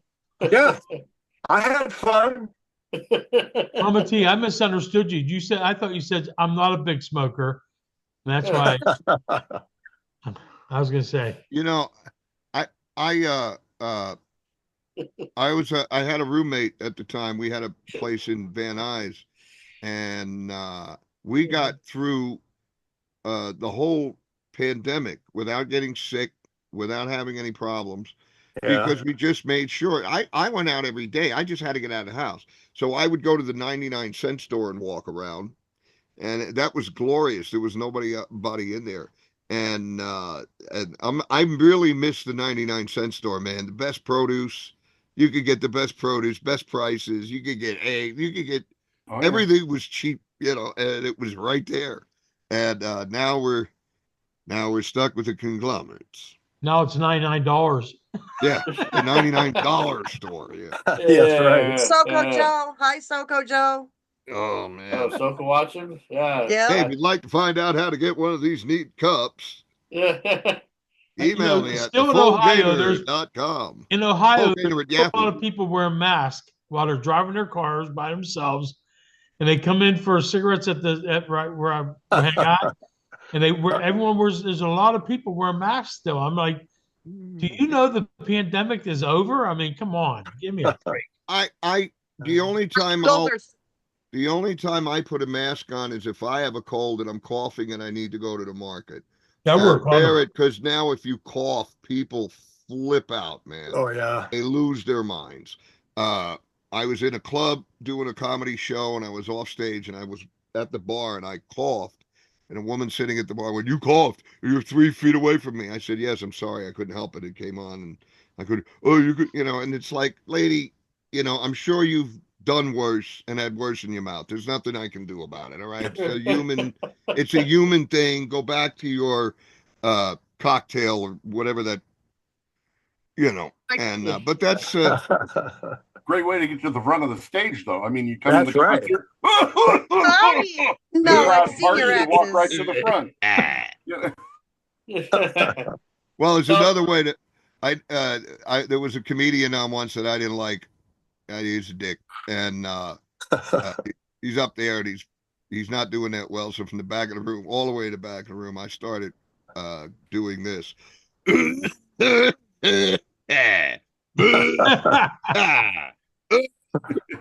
Oh golly. So Joey, And the guy on stage was, "What's going on?" it's And then from the other side of the room, Dice Clay, this was at the Comedy Store, Dice Wow. Clay starts going, he starts coughing. And we coughed him off stage. It was great. So Joey, what are what's a really good memory that you have from your days, when you're doing comedy and stuff? Oh, yeah, a good memory. Let's see. When I was one of the first things that pops into my head was opening for Richard Pryor, working with Richard Pryor. Oh, sweet. Yeah, he was my idol and my mentor. And Andy Kaufman was another guy I really yeah. worked with. Refereeing his wrestling stuff with the women in the main room, and having women throw beer bottles at the stage because he got people crazy, And somebody said to me the other night, "Why did you on stage the other night say, look, the difference between me and you people is I am from Hollywood." I said, well, my mentor, I have to do homage once in a while and just remind them I am from Hollywood. So Yeah. What about Pauly Shore? You like Pauly Shore? Paulie's a great guy. I know Paulie since he's about 6, and because I worked when I first was at the Comedy Store, I worked answering the phones in Mitzi Shore, the late Mitzi Shore's his house on Doheny. She got, when Sammy and her divorced, she got the house, which was a mansion. I mean, it was huge, and she had an office in there, not at the club. So I would answer the phones in there, and Peter and Paulie, Peter Shore and Paulie would come up to me, and they're like 6 and 7 years old, and they're asking me for cigarettes and threatening to get me fired if I don't give them cigarettes or go in the whiskey cabinet. They're just a couple years ago. being wise guys. But no chance of ever growing up normal. Yeah. Yeah, and but I got along good with them, and I got to work with Paulie a lot when he was on his MTV show in those days. my friend Freddie Asparagus and I, the late great Freddie Asparagus, who was the bartender in Three Amigos. He and I we were a comedy duo off and on when he wasn't doing a movie and I wasn't doing something, but we would get together and we worked a lot, and we did we live from La Jolla, the beach there. We did Totally Paulie, and I worked with him a lot also at the Comedy Store and stuff. And Paulie's a good guy. He's all right. Very funny. That's awesome. He's a very funny. He learned from everybody. You know, Yeah, I went and saw him at a theater one time, and the first thing he came out, he goes, "Okay, if you're expecting to see me do that Encino Man stuff," he says, "I don't remember it. I was too high." I don't remember it. I was too high, man. Yeah, I liked working with him. Let's see who else. Well, moments in comedy that were great were working with the Smothers Brothers. That was fun. Robert Townsend, I worked with him a lot. I did a lot of stuff with Robert. Thank you, Robert, for the pension. And Five Heartbeats, all of his TV stuff on HBO. I did all of his sitcoms and his variety show. Jackie's Back. I did that movie with him. I did a lot of stuff with Robert, and he always liked my writing. I always liked working with him. He's a great director. A really, really, I mean, when I say great, I mean, he really knows how to work with actors. No screaming, no yelling. He just knows how to get what he needs without any temperamental bullshit. Uh-huh. And just a cool head. And he'll always call you over and talk to you like this. You know, here, try this now. I got this idea. Try. And he's open also to ideas. And I really enjoyed. I would say some of the most fun I ever had was doing that, and then working on movies like when I was in martial law, and this movie Martial Law I did with Chad McQueen and David Carradine and Cynthia Rothrock. She was a karate. David Carradine. Yeah, and it was in 1990. I did it. And I get beat up real good in the beginning of the movie. We're robbing a jewelry store, and I'm the leader. And originally the script had the leader had two lines. You got the money? Where's the pizza? That's what, and I'm like, yeah, that's gonna really that's sock 'em to open up a movie with. So I just ad-libbed a lot of stuff when they were shooting, and all of a sudden it all wound up in the movie. And there's a long story about how but anyway, it's actually a fun little movie. But Chad McQueen was really cool. Steve McQueen's son. It was fun working with him. And I did another movie for the same producer, Kurt Anderson, my buddy. We did a movie called Open Fire. It's funny because I did a movie with Bridget Nielsen also, which isn't supposed to be funny, but it is. It's called Galaxis. It's a sci-fi movie, and it's like Star Wars meets South African science fiction writing. So that's what it was, and it's around. You can find it if you're really drunk one night and want to. No, the best thing working on that movie was Bridget Nielsen would bring her dog. She'd have her kid, and her husband would show up, and her dog at the time. Her husband was a race driver, I believe. And they were really nice, but one night her dog was missing, and nobody could find the dog. The dog just took off around the.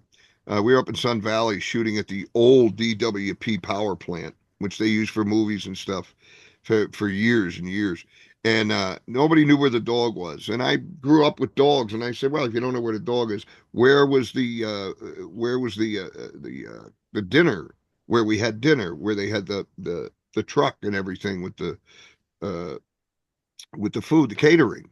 So I walked over there, and sure enough, there's the dog where the catering was, sniffing around and trying to find food on the ground. And I bring him back, and Bridget Nielsen, who's like 6'4", I'm 5'8", gets the dog and starts yelling at her husband, "Why couldn't you find the dog? But thank you so much for finding my dog." Grabs me to hug me, and when she hugs me, my face goes right into her bosom. Oh, It's right. It's lucky Mickey you. Rooney and Jane Mansfield all over again. And I just turned around, and I'm proud to say I just turned around and said, "Hey, it's great being 5'8". You know, so, yeah, it was a lot. It was like Mickey Good to be Rooney. the king. That was great. But yeah, I got to work on House and ER, and some of the greatest moments is like in the morning you're getting booked on a series for like incredible amount of money a week. Like within 10 episodes, you could buy a house, and by 7 o'clock the show's canceled, and you're going to Wendy's for a fucking hamburger because you're not going to celebrate now. Yeah, But and that's only yeah, because you got a coupon in the mail. yeah, well, that's why I clipped them. Yeah, but see, I don't have no regrets about any of that stuff. I've had like big things that were going to happen. They just didn't happen. That's Hollywood. Didn't happen. But the fact that, like, I was going to be in a movie co-star with Rucker Hauer, but the movie lost its funding and it didn't happen. But I'm not bitter about that. I'm not mad because, like the show Clubhouse, they wanted me for like 9 episodes, and it was big money. The show with Christopher Lloyd and Dean Cain, a baseball show, and it got canceled the same day that I was about to sign for like 10 episodes or something. But see, for me, all it said was, "Hey, you can run with the big dogs, so don't worry about it. You'll get other things." And so I just keep plugging away, and I've been doing a million podcasts because I moved out of LA to get away from LA for a little bit, and I'm writing a book, and I'm not worried about it because nobody can sue me. Everything is true, and I have photos, and I had video of you people in your homes that I'm writing about. You didn't know that. No, it's just a lot of stories and anecdotes, I guess. Actually, it'll be about 12 stories, so it's not boring, and it's not 500 pages with I was in the womb wondering what I'd be. That's right. Yeah, so Man or a woman, or maybe both. yeah, I want it to be a fast read because the truth of the matter is people today they do not have the attention span to read 400 pages. There are people who can, but the average person can't. They read a book about that thick, they read it in a week and they're bragging about it. And that's fine because I'm the same way to an extent. If it's a good detective novel or something, I'll blow right through it. But they're not going to read that many pages. Oh, I got to read all that. So also it costs more money. And then you can't put out a second book, a third book. If it's popular, so I don't know. If people like the stories and want to hear about naked orgies and gunfights and cocaine in the 80s, this is the book for you. No, no, it's But not. wait, there's more. Now, how much would you But pay? wait, the's more. Yeah. Wait, what was There's the name more. of that I'll movie? even include a cob gobbler. What was the name of the movie with David Carradine again?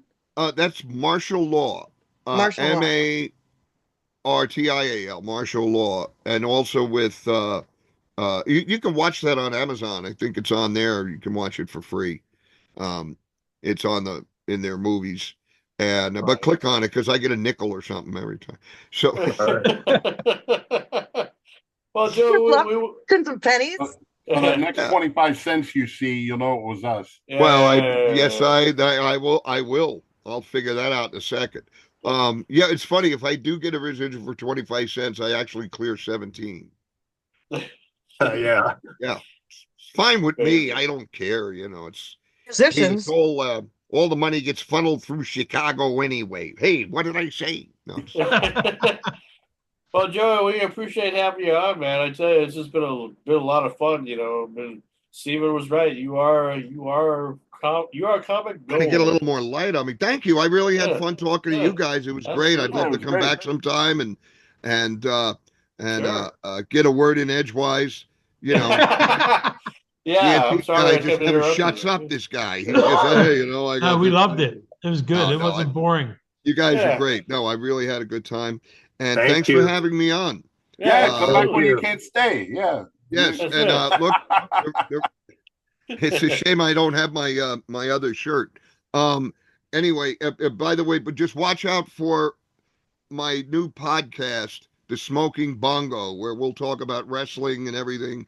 Really not politics. I'm sick of it. Everybody talks about that. And I like to talk about my first love, professional wrestling. I was a manager. I got to do a bunch of stuff. And next time, if you guys are wrestling fans, we'll talk about that. Oh, yeah, we're going to have Kenny Casanova and Justin Race on here in the next hour. So. Oh, that's great, man. Absolutely. That's our way of ending absolutely. the Absolutely. Season, so. Very cool.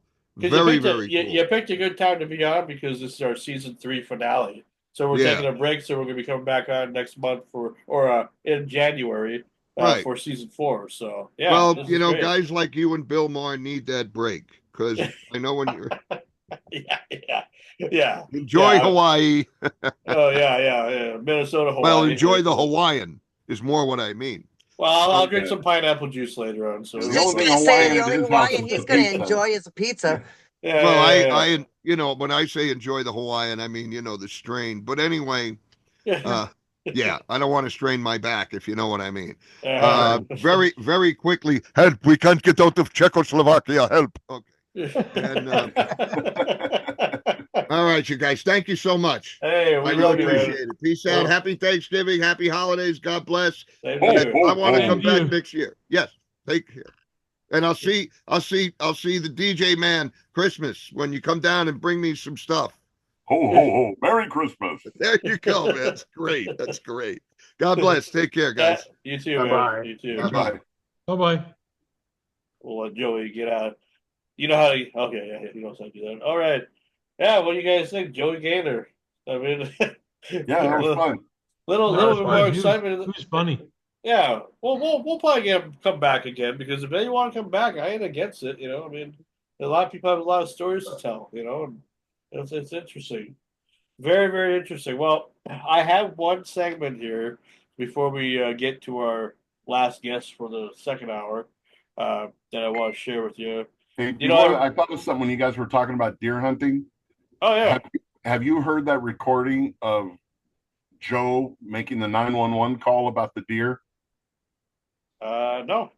Look it up on YouTube. Joe versus the deer 911 call. Okay. It's hilarious. This guy hits a deer, puts it in the back seat of his car, and just a whole bunch. The end line is the greatest. You gotta Okay. It's like the reason he calls 911. He gets to the real question at the end, and it's hilarious. Oh, I'll have to take a look at that later on. I'll look that up later on. Well, the segment I have is kind of a similar segment from last week. Everybody enjoyed the, Joey was even talking about the 99-cent store and whatnot. Well, I found another one that's similar to that. That's a little bit longer, just to kind of fill some time. So enjoy. Some Jay Leno for you. Surprised that Facebook doesn't even take us down for this. Oh, well, that's okay. Folks, the price of gas skyrocketing, and this economy, terrible shape. People trying to save as much money as they can. So if you're like me, you want to do your shopping at the 99-cent store.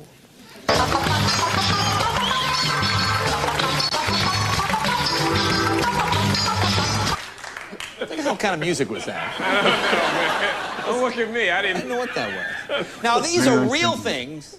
We go down and we purchase at the 99. These are not made-up items. These are real things. You see, sometimes there's a mistake in the packaging, and you can save a fortune by shopping at the 99-cent store. Look at that. Here you go.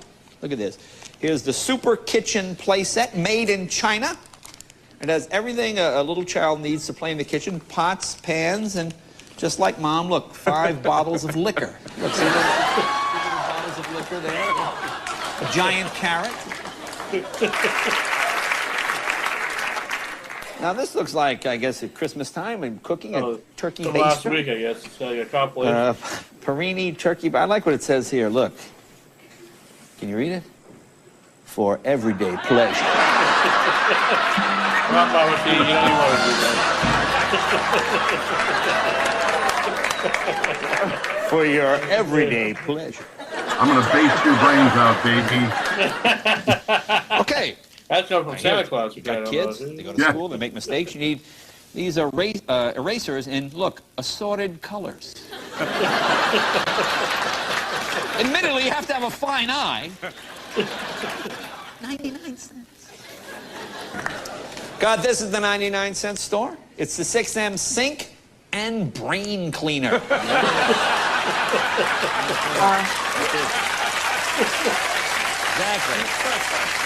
There you go. Why send your kid to one of those Sylvan Learning Centers? Just put this snake in his ear and clean it up. Well, here is a hell of a deal. Let's say you're a drug user on the go. You don't have time to stand there and heat the spoon and do all that, so you just get one of these, a crack sandwich.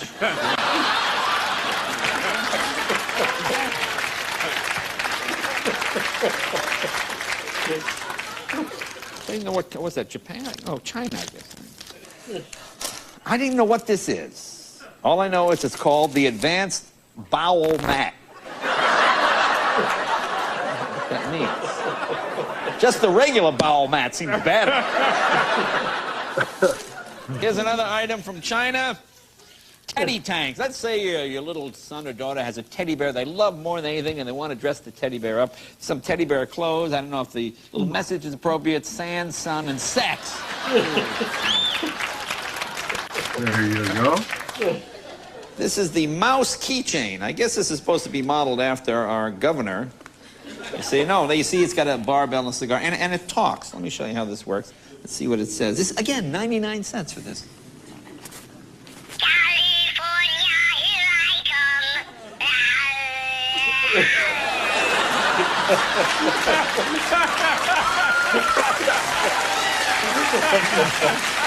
What was that?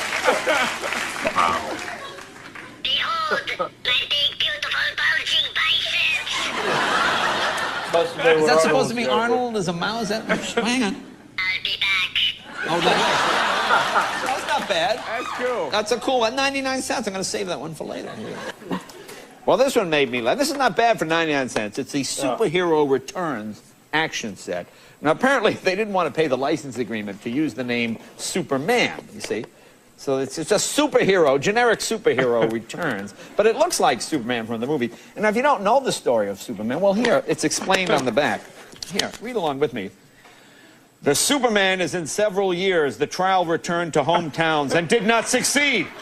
Hence, re-returned to New York. But unfortunate is he discovers that his own lover, Louis Silk, has already had the male friend and a child, the... 99 cents.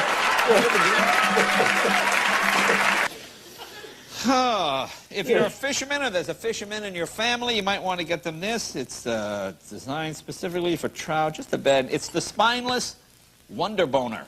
I saw the commercial for that. Wonder boner. Smitty, wasn't that your nickname in college, the spineless? Wonder boner. Weren't you the spineless Wonder Boner? Is that Thanks a lot, Jay. This one's from Japan. Black These are Japanese, I guess, blindfolds. I don't quite look. Can you see the illustrations? You can use them while reading a book or driving your car. Look, you see, you put on your blindfolds while you drive. But it's 99 cents. Why quibble? Oh, here you go. Now, here's a learning tool. It's not all toys and games. These are flashcards. You know, when you're a kid, they're 99 cents, and your kids can learn, for example, that, look, 7 plus 2 equals 5. You see?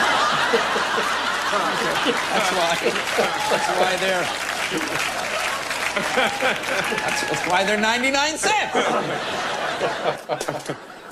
Good luck selling this in LA. Virginity soap. There you go. What does that mean? I don't want to know what it means. You know, in China, they oftentimes, they try to make knockoff stuff that looks like American stuff. Right. Like this. This is a real product. Only 9 cents new Crust toothpaste. Isn't that hilarious? Crust toothpaste. You might need to floss. These seem a little inappropriate. These are bear. You put them on the wall to hang pictures on. These look like really happy bears to me.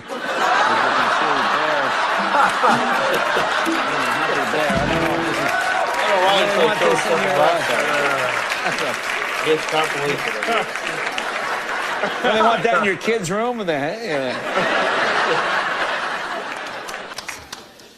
You all know Red Bull, all these high energy drinks, blah, blah, you know. This is another one, again, from China. And again, I guess it's supposed to make you feel happy, excited. You see why it's 99 cents. This is gay fuel. Need some of that. I'm feeling kind of frisky. How about a glass of gay fuel? Kev, why don't you and I go out for a couple of gay fuels right after the show? That's all right, jam kind of stuff. That's all right. Now, multivitamin tablets, they're important. You want to take multivitamins. I don't know how you swallow this one. This is a multivitamin tablet, as you can see. It also works as a dog brush, too. This is a candy bar. But the mistake, people make a candy bar in a foreign country. Words have a whole different meaning. You can see why this didn't sell here. Right. You can see why it didn't even sell for 99 cents. It's the fart candy bar. There you are. Well, this is just creepy. This is supposed to be a book about a little girl who she doesn't have a mommy. She has a daddy. She's about a single father's daughter. And the little girl has written, she's written a book about trying to find a new mommy, a new mother. Or, it's just a bad title and a bad picture. It's called One Sexy Daddy. Okay. It just looks creepy, doesn't it? It's very creepy. Oh, you think Michael Jackson's got this on the shelf? Not on Epstein's Beautiful reading stocking. All right, looks hang by the fireplace with cheer. Look, see Santa's calming. Okay, it's just, all right. But you know, most kids now are illiterate. They're not going to know the difference. So you put this up. It just looks pretty to me. Here's the hell of a deal. It's the mini square alarm clock. It's not mini, it's not square. They have cards. You can get cards at the 99-cent store. Oh, yeah. I like this one. With sympathy on the loss of your mother. Oh. And you open it up, and of course it says, Feliz Navidad! Feliz Navidad! Oh, look at this. This is really... These are Valentine love handcuffs, recommended ages 3 and up. Look, 3 and up. Okay. Maybe while you're reading Sexy Daddy, those are terrible. Horrible. It's a terrible idea, this is. What is this? Oh, here you go. Super Teddy talking doll. 99, that's a pretty good deal. This talks also. Let's see what it says. See, the thing, it's a nice little doll, and it talks. It just sounds creepy. Listen.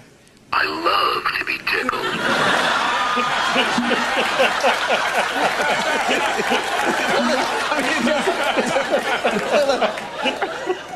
I'm a robot, but I can tell you have a trusting hand, my friend.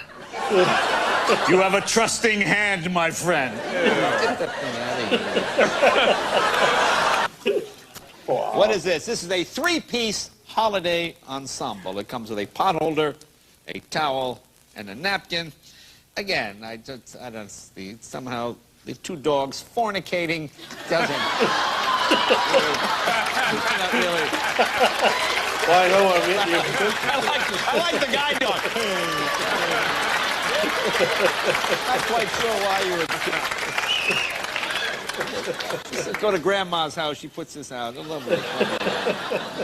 These are block puzzles, not for children under 3. Well, who else is going to play with block puzzles?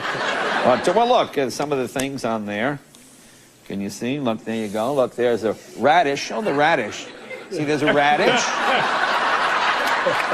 Show the apricot. There's the apricot. There's an apricot.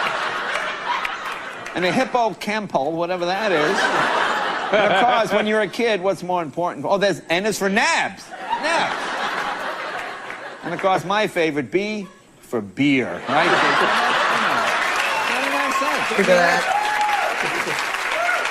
What do we got here? Oh, Kev, you're an athlete. This is sports water.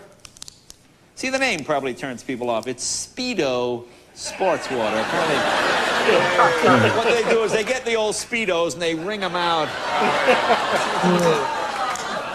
Want to try it, Kev? No, I don't want to try it. You try it. It's blue. I think it's what they use in the airplanes. Go ahead, man. Oh, God, that's awful. Ew. What is that? 99 cents, man. And we have, now there's 3 pencil sharpeners. Let me open this up. Saw that one already. Look, there's 3 for 99 cents. It's almost Okay. over. You see, it's a little kitty, and apparently just stick the pen in the kitty in the pen.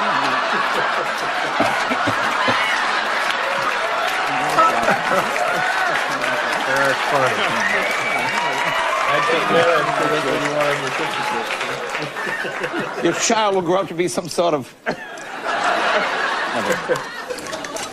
This is by Aqua King. This is the sofa chair. See, the chair in the pool, you sit in the pool and you sit in this for 99 cents. Nice. Unless you read the warning, not recommended for use in warmers. I don't know why you would spend 99 cents. And finally, these look like good work gloves, don't they, Kev? Yeah, man. Fine work gloves. It's the name. You see, these are the hand job work gloves.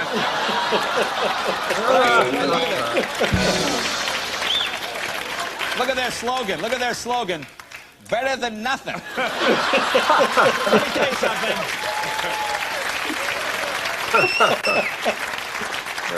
If you ask any guy, he'll tell you a hand job is better than nothing. Enough of that. Funny stuff. Funny There you stuff. go. There you go. Our final segment for season 3. Anyway, sorry it was a repeat of last week's stuff.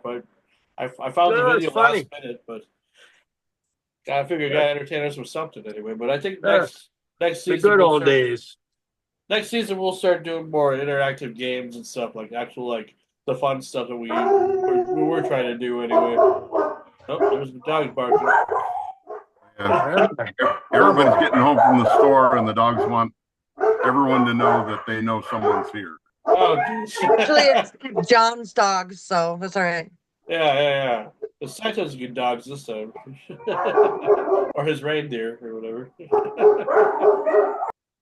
Well, we'll be getting our guests here pretty soon. Kenny Casanova and Justin Race will be both coming on here in a few minutes here. I sent them the link anyway, so I want to just mention, just to let everybody know that in case if anybody's paying attention or any of the viewers out there that are, I did an interview here just this past Tuesday on the Sherpa podcast, on his podcast. He's from New York, and we talked a lot about the show and talked a lot about the history of broadcasting and everything. And so if you want to check that out, it's called Frankie Meets the Sherpa. Almost sounds like a Three Stooges episode, almost like. But I put it on YouTube, and I also put it on TikTok as well. And I was trying to put it on Facebook, but for some reason lately, putting videos on Facebook that are like uploading new videos to Facebook, for some reason they won't some stuff won't upload right away, or it won't upload at all. It'll say that it is, but then it's just like, I don't know. Facebook's just been acting kind of funny lately. I don't know what it is. Ever since I got my account back, it's been kind of locking me out and then unlocking me out, and it's like, it's like, I don't know. It's just weird. It's weird too. Like I click on something and like it wants me to sign in, and I'm like, I'm already signed in. What the hell? I actually have to close the application and click on it again, and it'll come up normal. That could be a scam. Be careful because they want you to put your password in. Yeah, that's why I just close out of it. What's been going on is that ever since I got my account back last week, it's like I read like once a week or twice a week I'm locked out, and I gotta verify. Just like I hope this is not something I have to do for the rest of the time that I have this account. Jesus Christ, it's like, I mean, how much more secure can you make it? I realized I messed up when I was trying to be good and help a friend out, whatever, and help with this account. I had no clue that it was going to be like that when it happened. I learned my lesson from that, but it's like, should I be punished now for trying to help somebody? Well, they hacked Bill Kinnison. They hacked Bill Kinnison's account. I think I told you this. Yeah. Oh, yeah. And they were selling stuff on his account, and people thought it was his stuff and was sending money to them. He said thousands of dollars. Like T-shirts and stuff? Yeah, now they're using that AI and calling people with the voice. Yeah. Oh yeah, there was a few People have, times. like, it's been happening to a lot of musicians I know too. Like, people are taking over their page and selling t-shirts. Hey, Oh yeah, us yeah, yeah. starting musicians, we need money. Um, buy some merch from us. Here's t-shirts, here's Sure. CDs, here's whatever. And people are sending their money and waiting for their order Yep. to show up. It all looks legit. Yep. Yeah, yeah. Well, see, that was the problem why we didn't have anybody on, for the last two episodes of season two, was because I was trying to, like I thought we had a big star coming for the last episode, and believe it or not, I thought it was Finn Wolfhard from Stranger Things. That's who I was trying to get, and I guess his father's account was not a real account, and yeah, it was just I was set up. Like we set it up and everything, but nothing happened. And then I found his father's real email, and I said, "Well, I'm looking forward to having you on the show, having you and Finn on the show." And he was like, "We have no idea that you even requested that. You must have got hacked." And then I told him, or you must have been chatting with the imposter. And then I screenshotted the person who I was talking to, and he's like, "Yeah, that's a fake account. That's not my account." So I felt bad because I was hoping that it would be kind of cool, like all of a sudden, because at the time he was working on that it's a Saturday Night Live movie, because he's like in the opening scene of that, But I'm a huge Stranger Things fan, so I thought that'd be kind of fun for us. But of course, I'm just stupid to believe stuff like that could happen here. But you never know, I guess. It looks like Kenny is coming in here, so another Ken anyway. Casanova. That's a Yeah. mafia name. Yeah, well, he's been around, my friend. He knows some stuff, but he's a good guy though. I've been friends with him for a long time on Facebook. Been trying to get him on the show for almost over a decade, and then we finally, through the magic of a person, we finally are connected. How's it going, Kenny? Hey, how you doing? I'm doing all right. I'm doing all right. Welcome to Renegade Radio. Hey, great. Good to be here. Yeah, we're very excited to have you on because as I've told you on the emails and stuff that I've been friends with you for quite a long time, so I do follow your updates and with your history with wrestling and everything, and I just always wanted to get you on, and then you were either too busy or you just had too much stuff going on, and all of a I'm sudden now usually pretty easy though to get. yeah. Yeah, I wasn't avoiding you anyhow. Yeah, no, I just I figured one day we'd finally interact and Sure. All right. good way to do it tonight here on the season three finale episode. Justin should be coming pretty soon. I sent him the link. So Okay. he'll come when he's ready. I guess I don't know if you guys talked to if you talked to him beforehand or whatever about I don't know anything. exactly how he knew I was on, but he uh maybe somebody must have told him that I was on and he thought it might be good to come on. I don't know. I'm not really sure. I told him that. Well, so Steven told me about you, and Steven was surprised that we knew each other or that we knew of each other anyway. Okay. And then Justin's been on the show before. He was on back Oh, in all right. April. But he's a kind of a fan of the show. He's kind of been following us ever since, and and I thought, well, if you want to come back on, All right. kind of what you're doing, let's do it. So. But this is my crew, or some of my crew members. We got DJ Ken from Las Vegas. He's Wolfman Jack's nephew. All Screaming right, sir. Sam.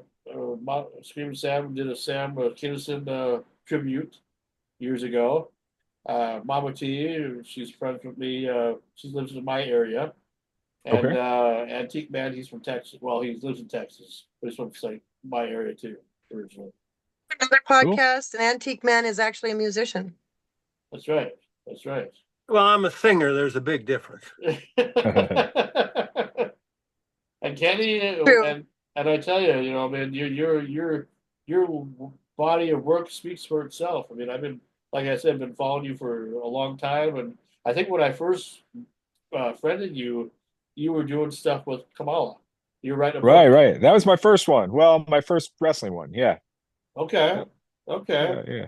And you've done a lot since, been working with a lot of different wrestlers and telling the real side of their stories. Yeah. So basically, most of my projects are the same now. I work with a professional wrestler to get their autobiography out there. So I kind of co-write it with them.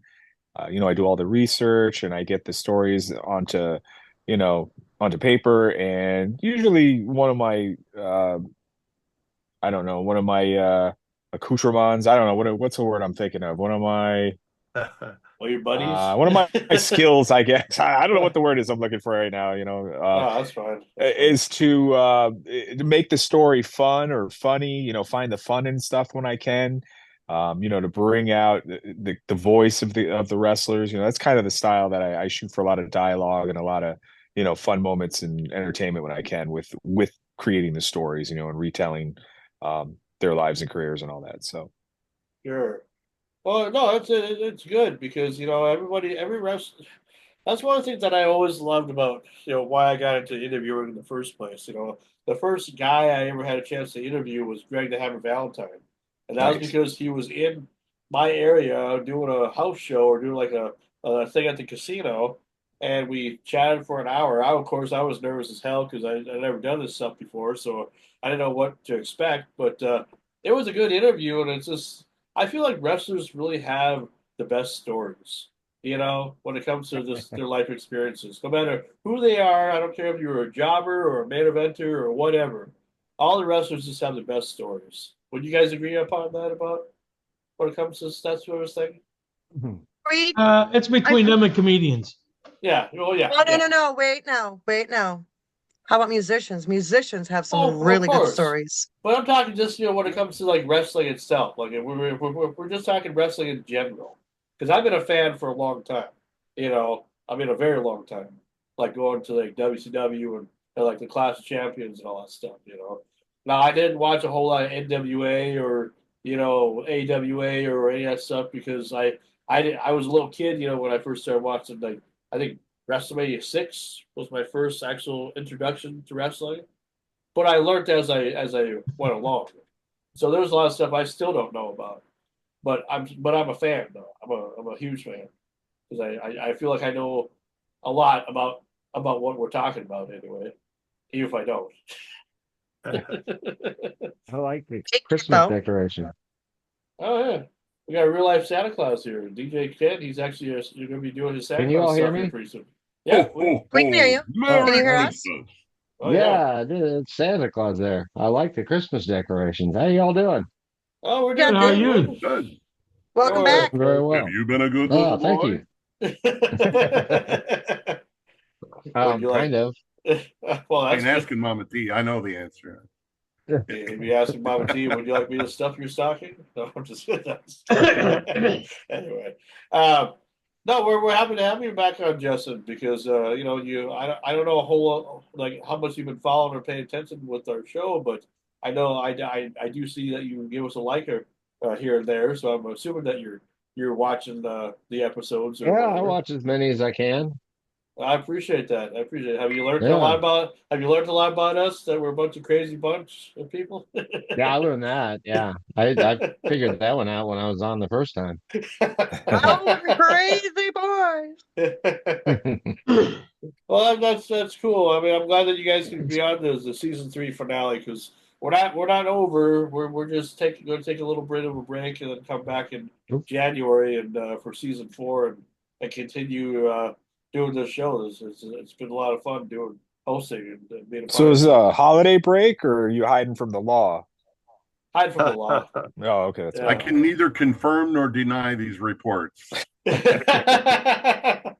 Well, no, it's just we did 20 episodes now. This summer we started in July, and I just figured, well, most of the people here are busier than I'll ever be, and you gotta understand, with everybody that's in my crew, they all have their own lives and stuff. They could easily just tell me to f off and we're not doing the show no more or whatever, but they come on every week and they love it. They love being a part of it.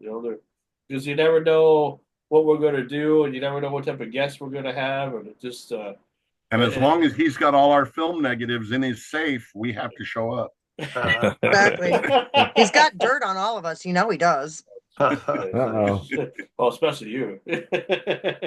No, anyway, but No, we love having you guys on, and this will be a good way to end the season on a wrestling subject anyway. But Kenny, I mean, tell my crew a little bit about yourself and kind of like how you got introduced to the wrestling How you bug doing, and Kenny? everything. Okay, so I used to do a real lot of managing. That's more what I was known for, pro wrestling manager. My name Kenny Casanova. Kind of lends to the character. I would sing karaoke as I came to the ring, Britney Spears songs, just stuff to get cheap heat and get people booing me. It was kind of a cross between, I'd say, like a Jimmy Hart and maybe like a Jim Cornette or something like that. And what happened is Kamala lost both legs to diabetes, and I talked to him, and I had played kimchi for him quite a bit in the Northeast. And I said to him, "Hey, why don't we put a Kickstarter together and try to help you get some kind of medical costs paid, and we'll put your story on paper." And he wasn't sure at first, and he said, "Kenny, why don't you call my financial advisor and run it by him? And if he says good, then we'll do it."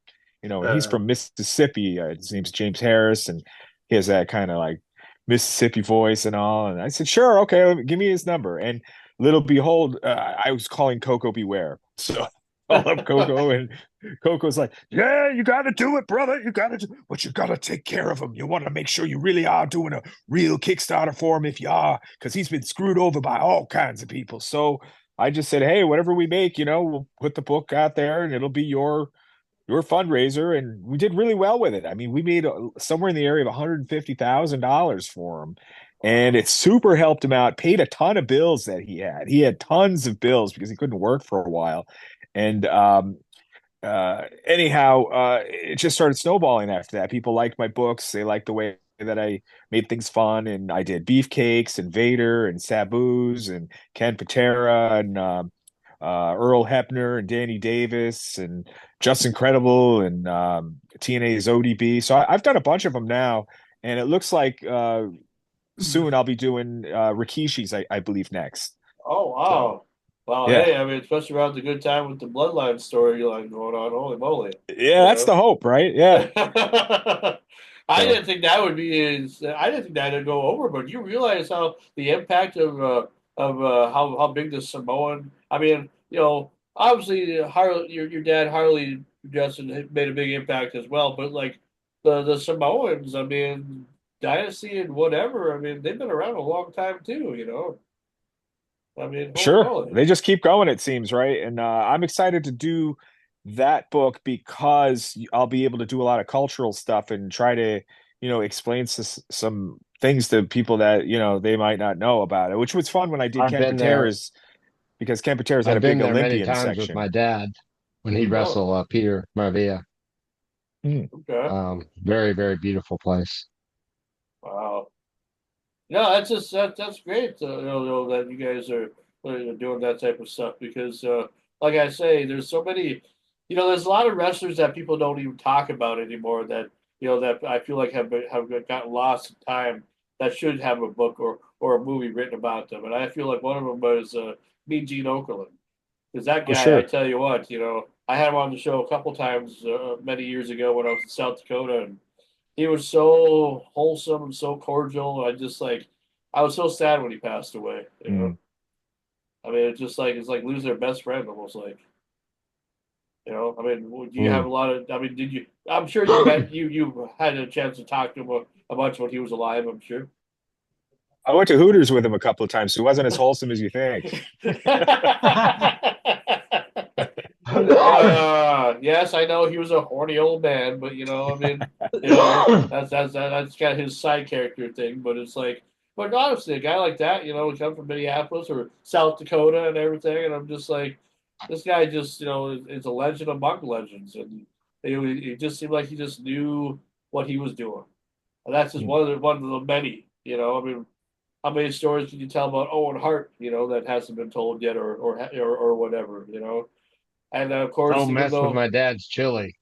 and And of course, a little controversy too, and I'm sorry, if it bothers people that I bring this up, but Chris Benoit, like I know he, they supposedly did what he did or whatever, but I still think that guy deserves, to have something written about him, in a positive light about it, at least about his wrestling, anyway, you know. But it seems like nobody wants to take on the cause because they're just like worried about their own, they're worried about what will happen, and it's like nothing's going to happen. You're going to write a book about a great wrestler, but I mean, I don't know, it's just I guess scary times, but don't be too scared, I guess. Sorry to bring it down a little bit, but like No, no, I think it's a good idea. one of my Like that, favorites. Sean. Why? This is supposed to be the fun time. This is my It is break for the fun. day. It is fun. I'm talking about wrestling. I've literally been Wrestling's fun. I've literally been on Zoom all day, and this was supposed to be my break. I still got more work to do tonight. Well, I'm sorry that you are living in reality here. Reality sucks. That's what the beer is for. That's right. That's right. That's right. So, Kenny, what have you been like? When it comes to writing these books, like what have you learned from having these experiences? Well, I think the best thing to do is to find the questions that haven't been asked. So a lot of times you might watch an interview with, say, like Hacksaw Jim Duggan, and he's got some really polished, awesome stories, but he tells the same story quite a bit. Like I told that Kamala story with Coco Beware. As wrestlers, you get a little bit of a nugget going, and you add a little bit to it, make the story a little bit better, and you don't let the truth get away of a good story, kind of thing. And the story Right. becomes really good after a while, telling it the same story year after year after year. But I think with writing the books, I spend a good year with most of the wrestlers to try to get their story together. So I try to ask all the questions that haven't been asked. So I'll watch a bunch of shoot interviews and listen to podcasts that people have been on to hear what do the people already know, and I'll do those stories justice. But then I try to get all the other stuff, like what kind of car did they drive in high school, what kind of bands did they go and see, what kind of music did they like, what kind of extracurricular activities did they have going on, Sure. stuff they didn't talk about, and I think that helps a lot. Oh yeah, because then it's like gives you that insight that hey, you know what? You're still a human being. Right. They had a Yeah. normal life before they became a professional, or some people did, or whatever. And that's interesting because I suppose like you do a lot of traveling with the people that you work with, I suppose, like here and there. Some yes and some no. I mean, like with Vader, I hadn't worked with him all that much. I had only done three matches with Vader and three shows that Vader was on. And I just shot him a text message, "Hey, do you want to do a book?" And he writes back, "Yeah." So we started doing it, and it took 4 years though with Vader, and he had congestive heart failure coming on, and then he had a diagnosis of only 2 years to live. So we had to go back and fix some things up because he didn't want to have anything too negative if the book would precede him, and he didn't have time to make good graces with somebody. He might have said something he didn't really want to say about them in the book. So we really had to go back and fix and change some things when we heard that he was going to pass. And the book came out just as he passed, actually. But we made it work, and it was kind of his opportunity to have like a Hall of Fame moment when the book came out for him. Sure. Whereas he wasn't in the Hall of Fame yet. He did get in recently, but it was post mortem and also. Yeah, yeah, yeah, yeah. I feel like WWE's has been doing that a lot lately. Just like when you have a person that's been alive for a long time, and all of a sudden they die, and it's like most of the time it's because they had bad beef with the Mm. organization, and then once they're dead, then it's like, oh yeah, we'll put them in the Hall of Fame now, and we'll have somebody else, into talk about them and all that stuff. It's like, come on, Right. I don't we like had all that this way. I time. think they should do it when they're alive, though, right? Don't you think? Yeah, Yeah. absolutely. Absolutely. And some people talk about how it's like, the WWE Hall of Fame is not really a real Hall of Fame because they still have no building, like the Rock and Roll Hall of Fame or the Comedy Hall of Fame or whatever. And I don't know. I'd still say it's still a big honor to be in there. It's just that maybe they could have like a little something like in their new building or something or make a building that they could do that with or something. I don't know Might why they happen, never think right? about it. Yeah, I Might don't know. happen. I don't understand why MTV still gives music video awards away, though. Do you? That's right. That's right. Yeah. No, I don't. I Watched it in don't 30 know. years. It's Yeah. empty V now. TV, MTV. Well, what I want to do, because I feel like I'm just hogging all the limelight here, for all my crew members here. We want to do like a round robin style, interview a little bit, just to let everybody have a chance to ask some questions if they want to ask, and that way everybody gets a turn at least. Because I don't like hogging interviews. I've been told that before a few times that I talk too much. So I've been trying to calm it down a little bit and leave everybody else their fair share too. So I'm going to start with Mama T because she always has some really good questions to ask. So go ahead, Mama T. You're on the spotlight. So, Kenny, what was your favorite memory? The most favorite memory you ever had of any wrestling encounter you had? Are you talking working with the wrestlers or actually being on shows as talent? Sure. Tell me a Either. story. Let me think of a funny story. Okay, here's a funny story. One time I did a show where a referee that I had actually gone to like wrestling school and trained with, he knew me pretty well. He was supposed to power bomb me at the end of the actual match, and that was supposed to be like my comeuppance from messing with him the whole match, cheating, pulling a fast one on him and stuff. And he got me up, and he kind of got me up high or wrong, and I kind of went up so high that I started to go back, and then he fell down backwards, and he didn't do it right. So we're both laying on the mat, and he said, "Now how the hell are we gonna fix this?" Because we're both laying there, and he's supposed to look good and shine after that. And I was like, "There's no way to really do it. You kind of messed up. I jumped for you, and you twisted me, or you fell down sideways, Yeah, or whatever your you did, fault. you know." So I said to him a code word that only he would really know, and he wasn't going to like. You all know the earthquake move where they bounce back and forth through the Yeah. ropes. Oh Yeah, yeah. and then he dropped his ass on the guy, right? So Right. I said to him, bare ass earthquake, which he was like, "Oh my God, no." Now, so as a joke, we always said in the wrestling camp that we would drink and just get messed up and and fool around, and we're training and just like doing ridiculous stuff. We trained at a place Binghamton. It was an old auto car dealership that had a ring set up in it, and we would beat people up with milk cartons and all kinds of just crazy nonsense sometimes when a couple guys had drinks in them. And one of the jokes was, is if you keep doing this, you're going to get the bare ass earthquake. And that was exactly what it sounded like, where you would pull the moon before you hit somebody with the earthquake splash.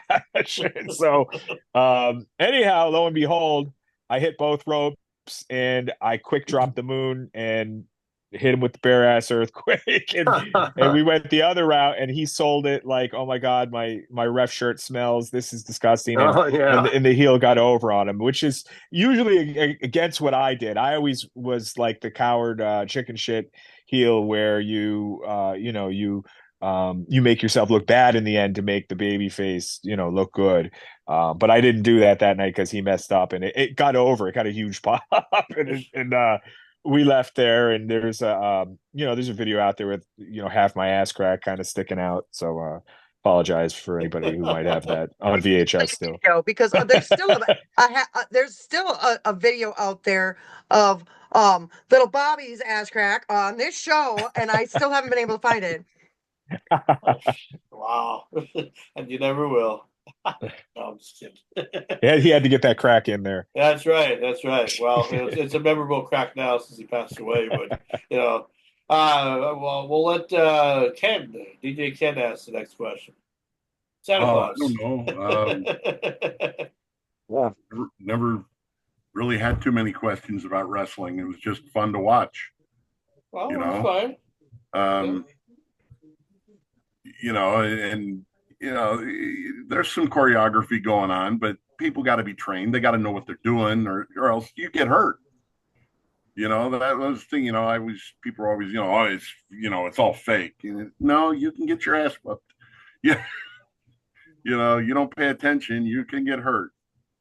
But I don't know. Maybe ask Kenny, like, has he ever been hurt? Has he ever had any injuries at all? That was Yeah, one of my when questions. sometime when you'd been, you thought you were fooling around and the other guy took it serious. Oh, me? Yeah. Sure. Okay. Let's see. So, I mean, I don't know. I've had a broken rib, I don't know, probably a torn rotator cuff, sprained ankle. I didn't have anything too major, nothing like, crazy. Those are pretty minor for what a lot of people had. But have I ever seen a real, yeah, there was a real kind of fight once, if that's what you're asking, like a shoot. Guy named Big Guido from ECW, who also went by Primo Canera the third when I was working with him. He got mad at a guy named Preston Steele in a independent show in Pennsylvania, and he took steel chairs to this guy, like brutal, like really following through, if you know what I mean. Right. And we watched that, and when they went in the back of the locker room, they separated, and the two did not talk. And I realized that those looked rough because they were rough, and they weren't supposed to be like that. So I've seen a couple instances of that, but that's probably the biggest one that comes to mind is this guy that people might remember as Big Guido from ECW. I have a question for Justin, though. I want to know what kind of music his dad listened to in the car, and if there were any ever illegal shenanigans that went on behind the wheel. There you go. Well, every night. Short answer. Let's see. Yeah. Well, I mean, yeah, every night. I mean, Dad used to say, I like to drive a car, I like to smoke cigarettes, and I like to drink beer. So why not do them all together?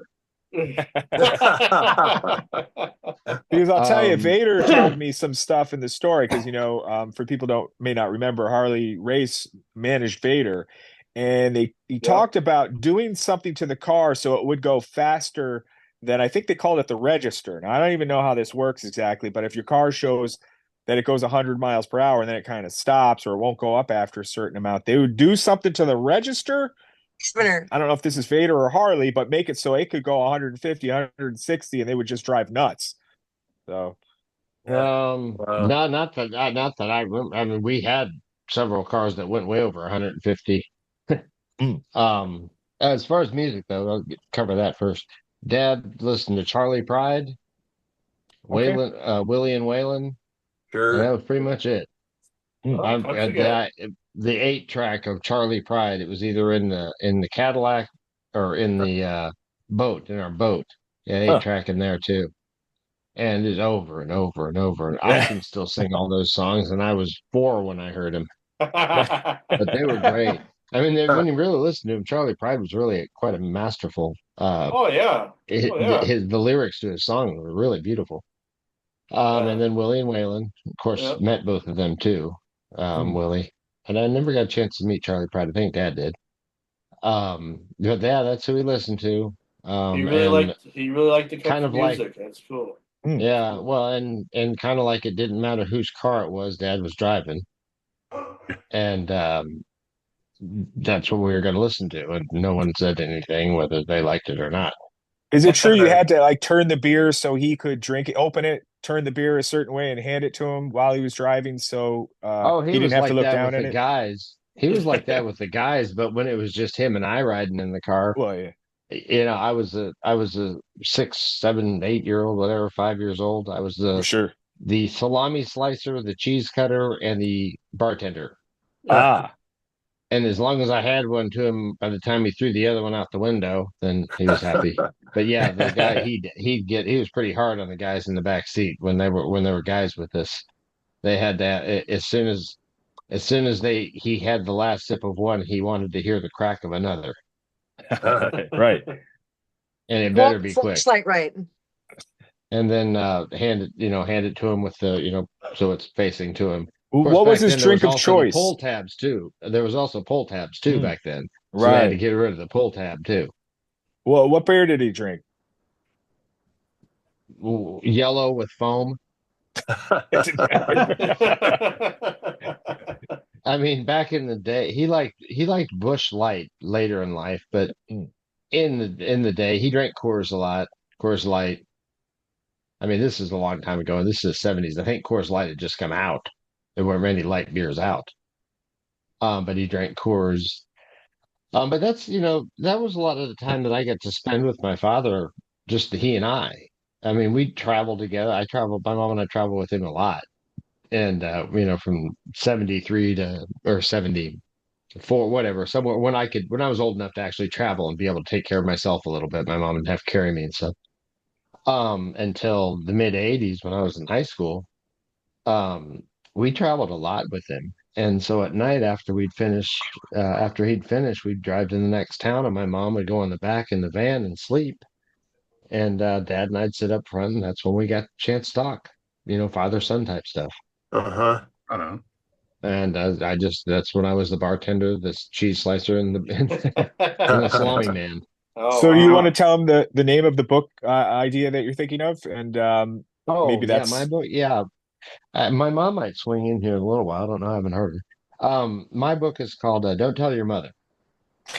And it exactly what that sounds like. I mean, the title pretty much indicates what the book is like. You're talking about driving fast illegally. Um, in 1977, my dad bought my mom a Porsche.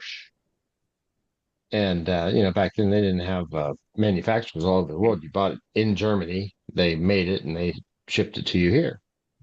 So we got it, and he let my mom run around for a few days in it and show off or whatnot. And finally, one day, he said to me, "Go on, let's go for a ride."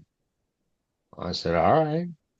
So I got in. It was 77, so I must have been 6, going on 7, somewhere in there. So we got in, and I was expecting him just to peel off out of the neighborhood and whatever. Well, he just coasted out of the neighborhood, and he coasted over and got it. We got on this highway, and we coasted, speed limit the whole way. I'm looking at him like, "What are you, nuts?" Because I'm used to it. And then we got to this road that he named the Autobahn. It was in southern Kansas City, and it was a highway. It was a 4-lane highway, well paved, but there was nothing there. It was wheat fields, and an occasional tree and an occasional cow. And the county really didn't have enough people to patrol, police officers to patrol out there. So off we went. The state troopers did, though.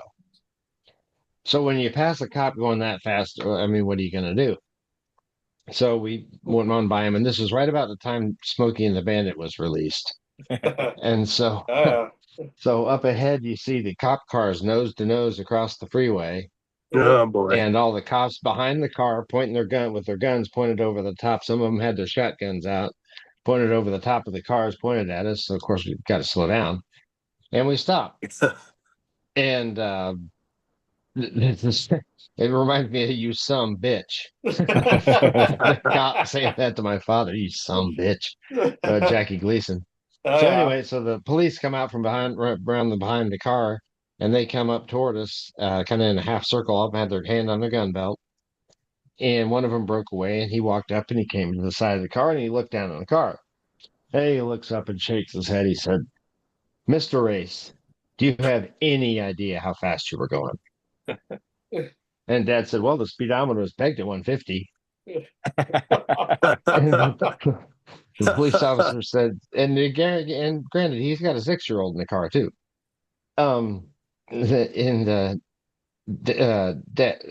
The officer said, "You were actually going 163 miles an hour. You were tripling the speed limit," because at this time in the 70s, everyone was 55. So he was tripling the speed limit.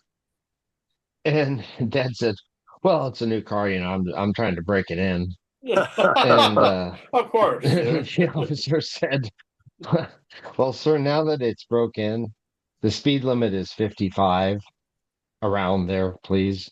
Would you mind giving some of the guys some autographs?" So he got out and he gave over all the guys autographs, and they all left. And he got back in the car, and we turned around and head back home. And he looked over at me. "Don't tell your mother." There you go. Oh, So yeah. there's hundreds and hundreds of stories. Like he used to, when he was in town, I didn't even know he was going to do this when he was like off. I'd be in school. I just got there like 15 minutes before. And the principal would come over, on the intercom thing. Justin Rice, please come to the principal's office. All right. I knew I wasn't in trouble. I was a good boy, there, Santa. And or at least they didn't catch me.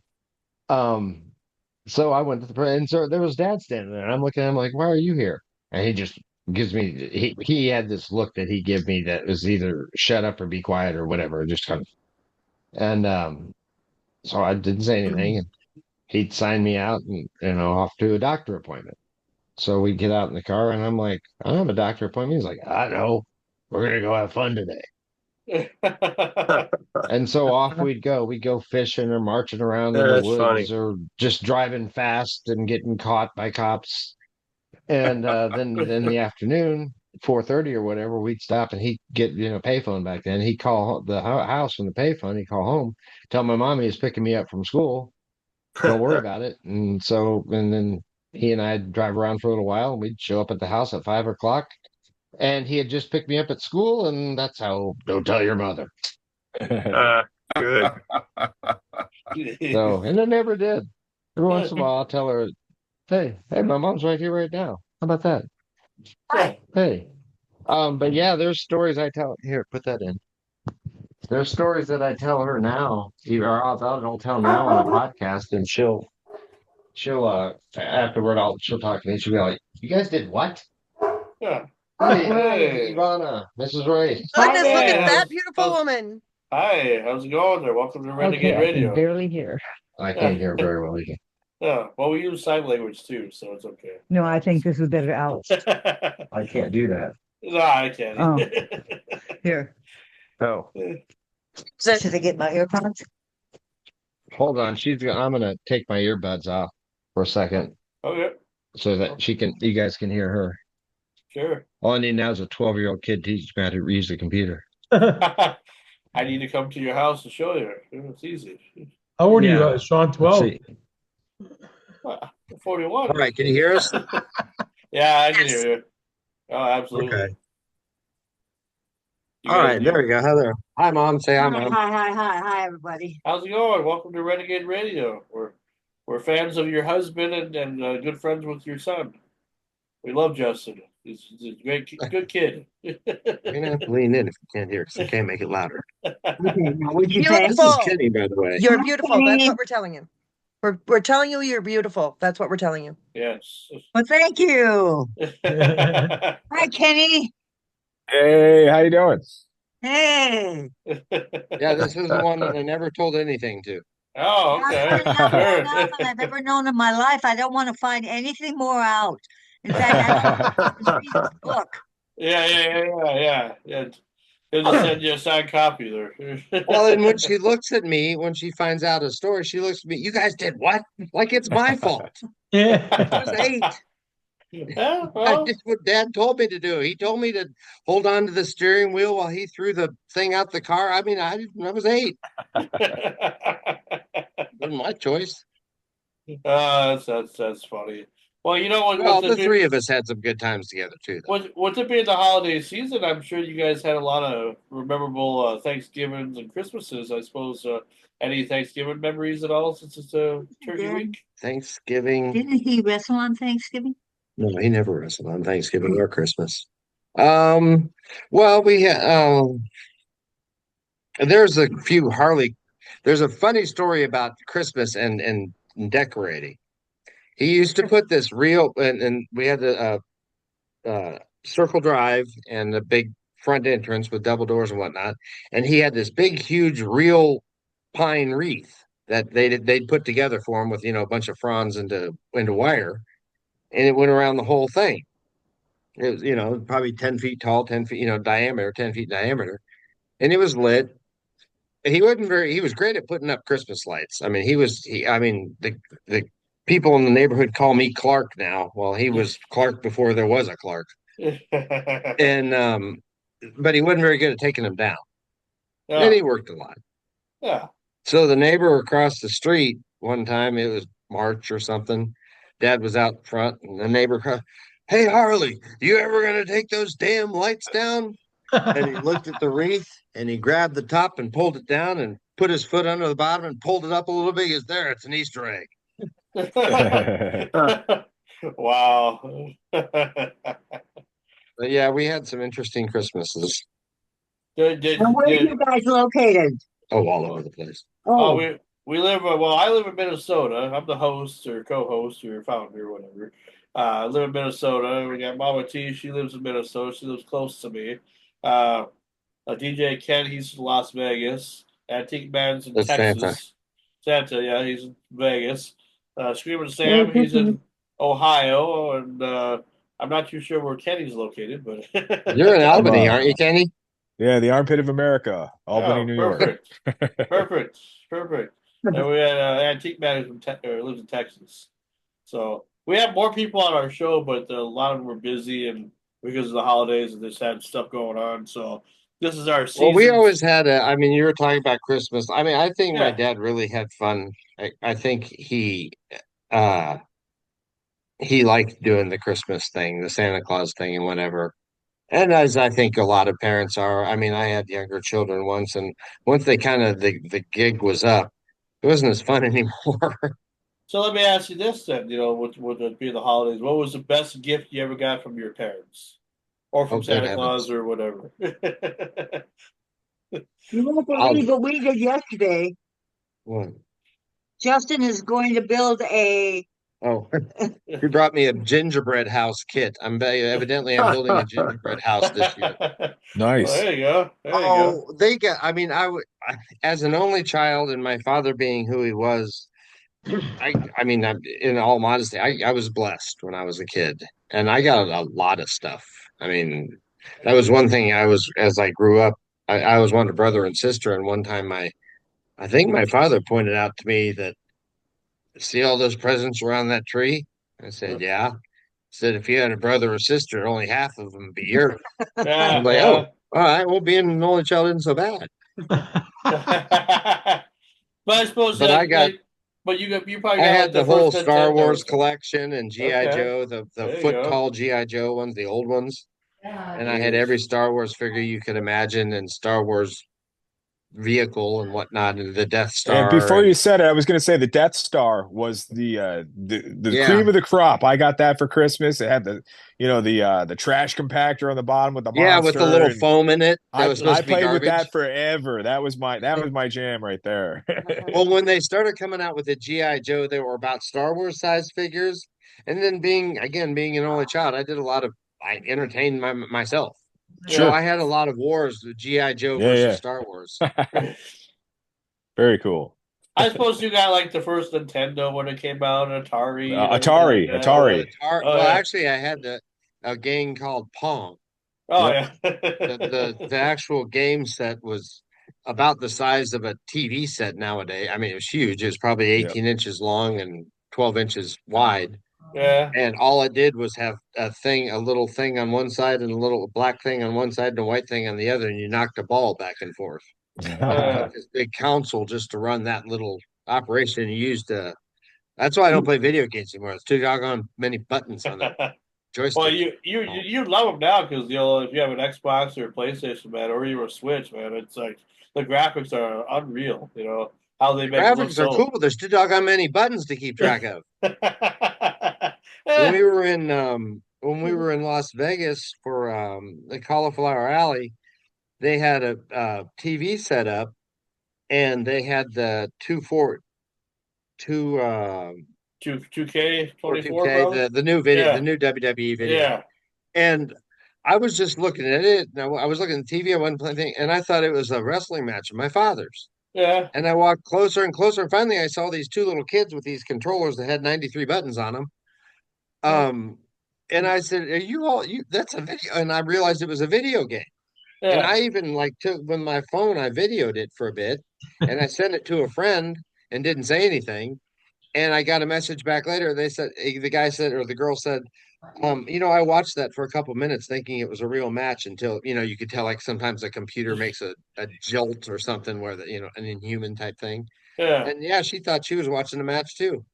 So I Oh, sat down. I that's was like, "Here, crazy. you be my dad, and you be Dusty Rhodes or whatever, and Yeah. let's see you go at it."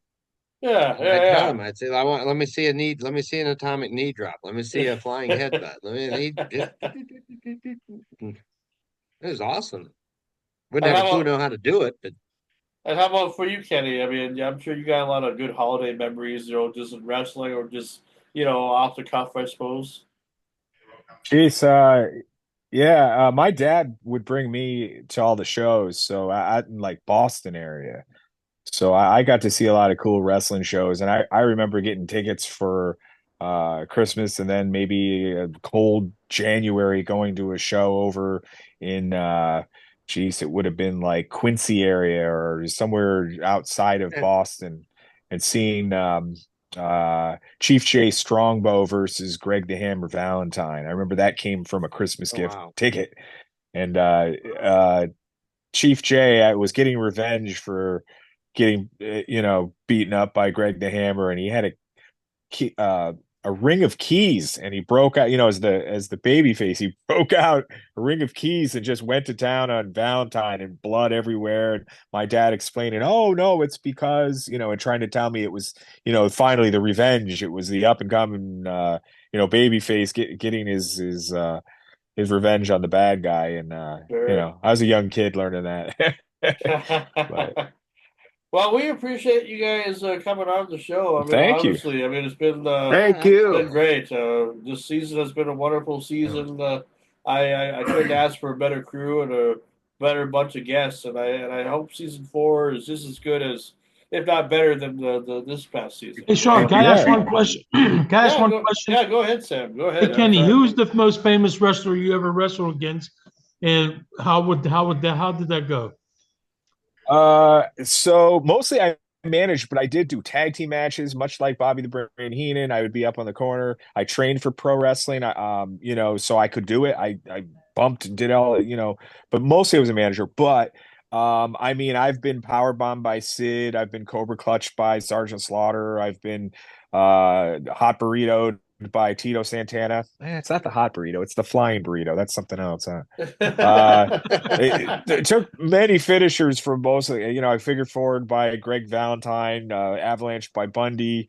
Bundy was one of my most favorites. I managed him the most.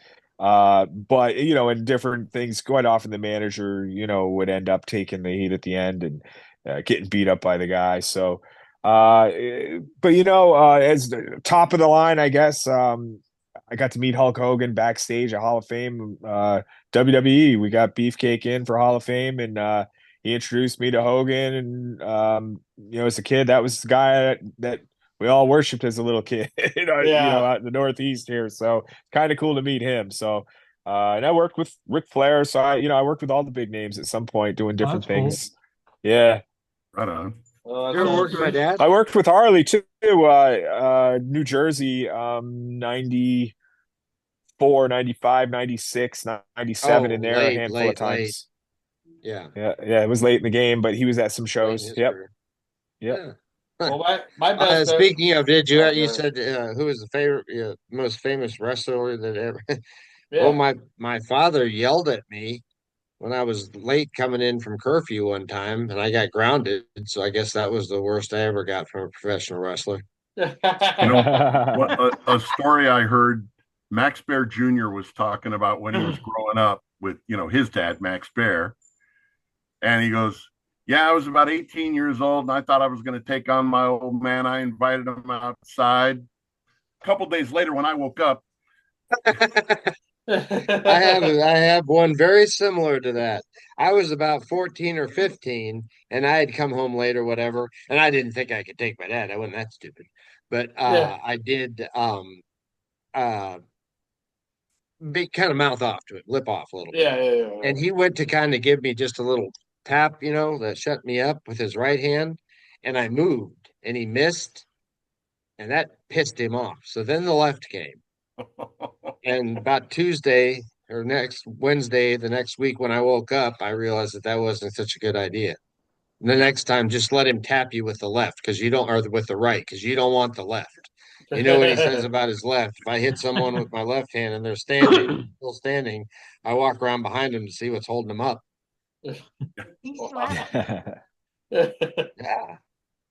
Wow, what That's do you great. expect? Oh, you didn't know that either? No, I didn't know that either. Wow. Hey, don't tell your mother. Yeah, Yeah. no, Well, I mean, now when I say that, I tell her, I said, well, he told me not to tell you. He didn't say at 35 years old you can tell her. He said, don't tell her. So I don't know. She's going to have to read the book to find out. Yeah. There you go. Well, my best memories, what it came, and I'll just say it before we end here. As far as like with Vader or with Harley Race anyway, was what his time with Vader. Because that's when I started watching WCW with the early Clash of Champions and the way WCW was at the time and how they allowed more of an extreme way of wrestling and compared to just a traditional match. And I'll never forget those days. Those were some really good days, and people need to do some research on that for sure. The reason that my father managed Vader was hurting guys. He was babysitting. He got too much adrenaline going, and Yep. I mean he was hurting people. And there was only one person that would listen to him, or if he didn't listen to him, one person that could take care of business with him. Sure. Yeah. And that was Dad.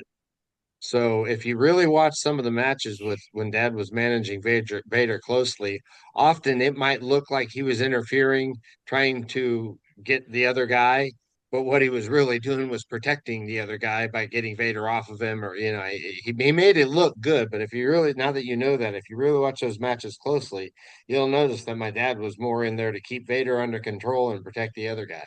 Well, was he managing him when he faced Mick Foley or Cactus Jack back in the early '90s? And Oh, I'm sure he almost, was. I think he ate his ear or bit his ear off or something like that.